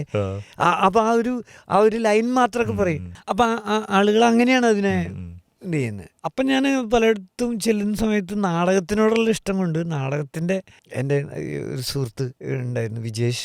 ഇപ്പം മരിച്ചു, കോഴിക്കോട് ഉള്ള വിജേഷ്. വളരെ പ്രിയപ്പെട്ട നാടകക്കാരൻ ആയിരുന്നു. അവൻ നാടക ഫണ്ടമെൻ്റലിസ്റ്റും അല്ല, അവൻ സിനിമ ഉണ്ടാക്കാനും സിനിമയുടെ സങ്കല്പങ്ങളും നന്നായിട്ടുണ്ടായിരുന്നു. നല്ല പാട്ടുകൾ എഴുതുകയൊക്കെ ചെയ്യും. ആളുടെ ചില കാര്യങ്ങൾ എന്ന് വെച്ചിട്ടുണ്ടെങ്കിൽ ഇപ്പം നാടകത്തിലെ ചില ആൾക്കാർ ഭയങ്കര പ്രോഫിറ്റിക്കായിട്ട് ഭയങ്കര എന്തോ ദീർഘവീക്ഷണത്തോട് കൂടിയിട്ടുള്ള അപ്പുറത്ത് ഉണ്ടാവാൻ പോകുന്ന എന്തോ ഒരു കാര്യം പറയുന്നത് പോലെ പറയുന്ന ചില വരികളൊക്കെ വിജേഷിനെ എഴുതുന്ന നാടകത്തിനെ കുറിച്ചുള്ള പാട്ടുകളൊക്കെ ഉണ്ട്. നാടകം എങ്ങനെ ഈ ചൂടൊക്കെ ഭയങ്കര കൂടി വന്നു. ഈ വേനൽക്കാലം എന്ന് പറഞ്ഞാൽ നമ്മൾ ചൂട് കൂടില്ല. അപ്പം വിജേഷിൻ്റെ പാട്ടുണ്ട്, സൂര്യ വരല്ലേ വരല്ലേ സൂര്യ താഴോട്ടിറങ്ങി വരല്ലേ, ഞങ്ങൾ ചാകും ഞങ്ങൾക്ക് പൊള്ളും ഞങ്ങളുടെ കുട്ടിയോള് വെന്ത് മരിക്കും, കാറ്റേ കാറ്റേ കൊടും കാറ്റേ വീശിയടിക്കല്ല കൊടും കാറ്റ്, ചില്ലയുലയും കൂടുതകരും വീടും മരവും കാടപുഴകും, അമ്മേ അമ്മേ ഭൂമിയമ്മേ എങ്കടെ താളത്തിൽ തിരിയണമ്മേ. ഇതൊരു പ്രാർത്ഥന പോലെ എനിക്ക് തോന്നാറുണ്ട്. പലപ്പോഴും ആൾ അങ്ങനത്തെ കുറേ പ്രേയേഴ്സും ഭയങ്കര ഇൻട്രസ്റ്റിംഗ് ആയിട്ടുള്ള കുട്ടികൾക്ക് വേണ്ടിയിട്ട് മനോഹരമായിട്ടുള്ള ഇതുകൾ ഉണ്ടാക്കിയിരുന്ന ആളിന് വിജേഷ്. പ്രോസ് പോയട്രിയുടെ ഒരു സാധ്യതകളിൽ താങ്കളുടെ 2 പെർഫോമൻസുകളൊക്കെ ഞാൻ കണ്ട പോലെ ഉണ്ട്. അതേതൊക്കെയാണെന്ന് പെട്ടെന്ന് എനിക്ക് ഓർമ്മ വരുന്നില്ല. നമ്മൾ ഈ ചൊൽക്കാഴ്ചകളൊക്കെ പണ്ട് ചെയ്യുമല്ലോ, ഒരു പോയറ്റിക്കാണ്, പക്ഷെ അതിൽ സംഗീതത്തെക്കാൾ കൂടുതൽ അതിൻ്റെ വാക്കുകളുടെ അർത്ഥവും വാക്കുകളുടെ പ്രയോഗമായിരിക്കും കൂടുതൽ നിൽക്കുന്നുണ്ടാവുക. എനിക്ക് ഞങ്ങളങ്ങനെ കുറച്ച് പൊതുവെ നാടകത്തിൽ ഈ ഓപ്പൺ സ്പേസിൽ വരുന്ന സമയത്ത് ലൈവായിട്ട് പാടുക എന്ന് പറയുന്നത് എനിക്ക് ഭയങ്കര ഇഷ്ടമാണ് കേൾക്കാൻ. ഞാൻ നന്നായി പാടില്ല എന്ന് എനിക്ക് നന്നായിട്ട് അറിയാം. പക്ഷേ എനിക്ക് പാട്ട് കേൾക്കാൻ ഭയങ്കര ഇഷ്ടമാണ്. നന്നായി പാടുന്നവർ മറ്റ് അതിൻ്റെ എന്താ പറയുക, ഒരു സ്റ്റുഡിയോയിൽ നിന്ന് റെക്കോർഡ് ചെയ്ത് ഇറക്കുന്ന ഒരു സാധനത്തിനേക്കാൾ എനിക്ക് ലൈവായിട്ട് ഒരാളിരുന്ന് പാടുന്ന ഒരു സ്ഥലത്ത് നിന്ന് പറയുക ഫീൽ വേറെയാണ്. വൻ ഫീലാണ്. മല്ലികപ്പൂവിൻ മധുരഗന്ധം, നിന്റെ മന്ദസ്മിതം പോലും ഒരു വസന്തം, മാലാഖമാരുടെ മാലാഖനി മമ ഭാവനയുടെ.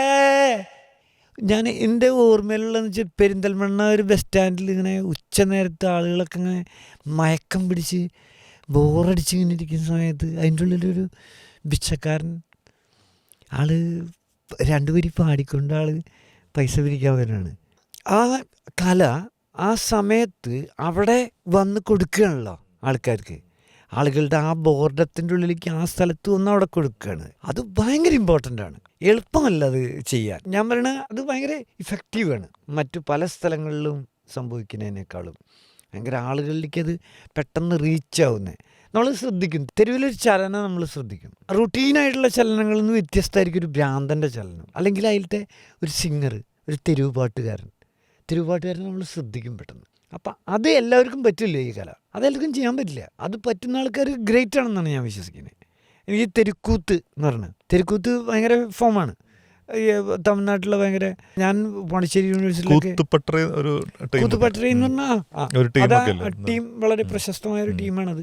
അതിന്നുള്ള ആക്ടേഴ്സിനെ അപർണ, ഇവര് പശുപതിയും കലൈറാണി അവരൊക്കെ അതിലുള്ള ഏറ്റവും സജീവമായിട്ട് നിന്നുള്ള കാലത്ത് നമ്മൾ അവരുടെ പെർഫോമൻസുകൾ കണ്ടിട്ടുണ്ട്. മുത്തുസ്വാമി എന്നുള്ള അദ്ദേഹമായിരുന്നു അതിൻ്റെ മെയിൻ സംഘാടകരിൽ ഒരാളായിരുന്നു. എനിക്ക് അവിടെ നിന്നുള്ള ചില ആൾക്കാർ പോണ്ടിച്ചേരി യൂണിവേഴ്സിറ്റിയിലെ അധ്യാപകൻ്റെ ആയിരുന്നു. അവിടുത്തെ കുറേ ആൾക്കാരെ എനിക്ക് അറിയാം. അവരൊക്കെയായിട്ടുള്ള നമ്മൾ ഒരുമിച്ച് ഒരുപാട് ഷെയറിങ്സ് ഒക്കെ ഉണ്ടായിരുന്നു. ഇപ്പോൾ ഈ ഗുരു സാറൊക്കെ അവിടെ, ഗുരു സോമസുന്ദരൻ എന്ന് പറഞ്ഞിട്ട് മറ്റേ മിന്നൽ മുരളിയിലെ വില്ലനൊക്കെ ആളൊക്കെ അവിടെ ഉണ്ടായിരുന്ന ആളിന്, വിജയ് സേതുപതി അവിടെ വന്നിട്ടുണ്ടെന്ന് പറഞ്ഞിട്ട് നാസർ അതിനെക്കുറിച്ച് ഭയങ്കര അഭിപ്രായം പറഞ്ഞിട്ടില്ല. അപ്പോൾ തമിഴ്നാട്ടിൽ അങ്ങനെ ഒരു തിയേറ്ററിൻ്റെയും ഒരു അങ്ങനത്തെ ഒരു ട്രെയിനിങ്ങിൻ്റെ ഒരു പശ്ചാത്തലം എന്തായാലും അവിടെ അത് വളരെ സ്ട്രോങ് ആയിട്ടുണ്ട്. തെരുക്കൂത്ത് എന്ന് പറയുന്നത് ശരിക്കും അതൊരു ട്രഡീഷണൽ ആയിട്ടുള്ളൊരു ഫോം നിൽക്കുന്ന ഒരു സംഗതിയാണ്. പക്ഷേ അതിൽ ഭയങ്കര ഡൈനാമിക്സാണ് അവരുടെ ഒരു പാട്ടുകളും അവരുടെ രീതികളൊക്കെ. അതൊക്കെ നമ്മളെയൊക്കെ, എന്നെയും എൻ്റെ ഭാര്യേനെയൊക്കെ വളരെ സ്വാധീനിച്ചിട്ടുണ്ട്. ആൾ നല്ല രസകരമായിട്ടുള്ള ചില തിരുക്കുത്ത് പാട്ടുകളൊക്കെ പാടും. കട്ടിയക്കാരൻ എന്നൊരു ക്യാരക്ടറുണ്ട്. ഞാൻ പലപ്പോഴും പലയിടത്തും പറയാറുള്ളൊരു സംഗതി. ഈ കട്ടിയക്കാരന് ഭയങ്കര പ്രത്യേകതയുണ്ട്. കട്ടിയക്കാരൻ സ്വതന്ത്രനാണ്. കട്ടിയക്കാരൻ ഈ സൂത്രധാരനെ പോലെ മിക്കവാറും തിരുക്കൂത്തിലെ കഥകൾ എന്ന് പറഞ്ഞു കഴിഞ്ഞാൽ നമ്മുടെ മഹാഭാരത കഥകളെയും ഒക്കെ ബേസ് ചെയ്തിട്ടുണ്ട് അത് ഉണ്ടാക്കില്ല. അപ്പോൾ ദുര്യോധനും ദുശാസനും ദ്രൗപദിയും ഒക്കെ തന്നെയാണ് ക്യാരക്ടേഴ്സായിട്ട് വരുന്നത്. പക്ഷേ ഈ കട്ടിയക്കാരൻ എന്താണെന്ന് വെച്ചാൽ കട്ടിയക്കാരന് കണ്ടംപററി ആവാം. അപ്പോൾ ആൾക്ക് ഇതേ വരണ്ട് എന്നൊക്കെ പറഞ്ഞിട്ട് ആൾക്ക് ചിലപ്പോൾ മോക്കിയാം, കളിയാക്കാം, പലതും പറയാം. ആൾ പറയും ഗണപതിയെ അന്ത തുമ്പിയെ കൊഞ്ചം കൊടുങ്ങേ എന്ന് പറഞ്ഞിട്ട് ആൾ ഗണപതിയുടെ അടുത്ത് വന്നിട്ട് പറയും ആ തുമ്പിയൊന്നും തന്നു കഴിഞ്ഞാൽ ഭാര്യ ഗർഭിണിയായിരിക്കുകയാണ്, അപ്പോൾ അവൾക്ക് വെള്ളം കോരാൻ ബുദ്ധിമുട്ടുണ്ട്, ആ തുമ്പി തരുകയെന്ന് വെച്ചിട്ടുണ്ടെങ്കിൽ കുറച്ച് വെള്ളം കോരി എടുക്കായിരുന്നു എന്നൊക്കെ പറഞ്ഞില്ല. അങ്ങനെ ഈ ദൈവത്തിനെയോ ആരെയും ആൾക്ക് കയറി ഈ വരുന്ന കഥാപാത്രങ്ങളെക്കുറിച്ച് ചോറിക്കട്ടിയക്കാരൻ എന്നുള്ളൊരു ആളെക്കുറിച്ച് സെബാസ്റ്റ്യൻ കുഞ്ഞുവാഗർ പറയുന്നുണ്ട്. അദ്ദേഹം ഈ ചെറായി ആ ഭാഗത്ത് പറവൂർ ആ ഭാഗത്തുണ്ടായിരുന്ന ഒരാളിന് ശരിക്കും ജീവിച്ചിരുന്ന ചോറിക്കട്ടിയക്കാരൻ എന്നാണ് ആളുടെ പേര്. അദ്ദേഹത്തിൻ്റെ നാടകസ്മരണകളിൽ നിന്നുള്ള പുസ്തകത്തിൽ നിന്ന് ഒരു സ്ഥലത്താണ് ഇത് പറയുന്നത്.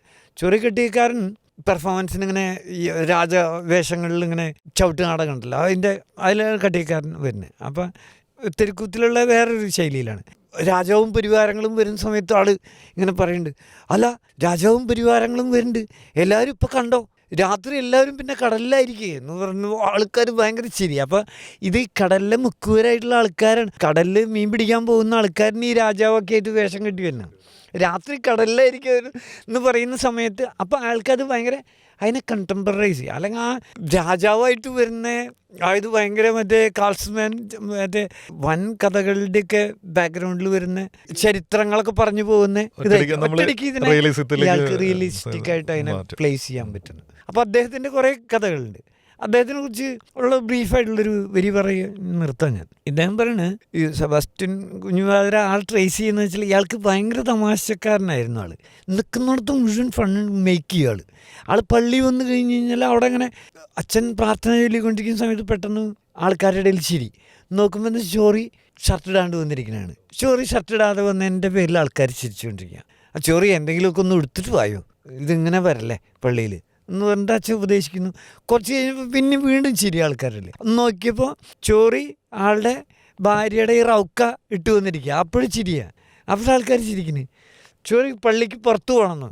പിന്നെ കുറച്ച് കഴിഞ്ഞപ്പോൾ ആൾക്കാർ വീണ്ടും ചിരി. അപ്പം നോക്കുമ്പോൾ ചോറി പുറത്ത് കിടന്നിട്ട് അവിടെ ഒരു ഏണി ഇരുന്ന് പെയിൻറ്റ് പണിക്കാൻ കൊടുത്തിട്ട് ഏണിമ കയറിയിട്ട് മേലിന്ന് പുറത്ത് പോകണം എന്നല്ല പറഞ്ഞു. അപ്പോൾ ആൾ പള്ളിയുടെ മുകളിലിരുന്ന് ഓരോ ഓട് പൊളിച്ചിട്ട് അവിടെ ഇരുന്ന് കാണുകയാണത്രേ.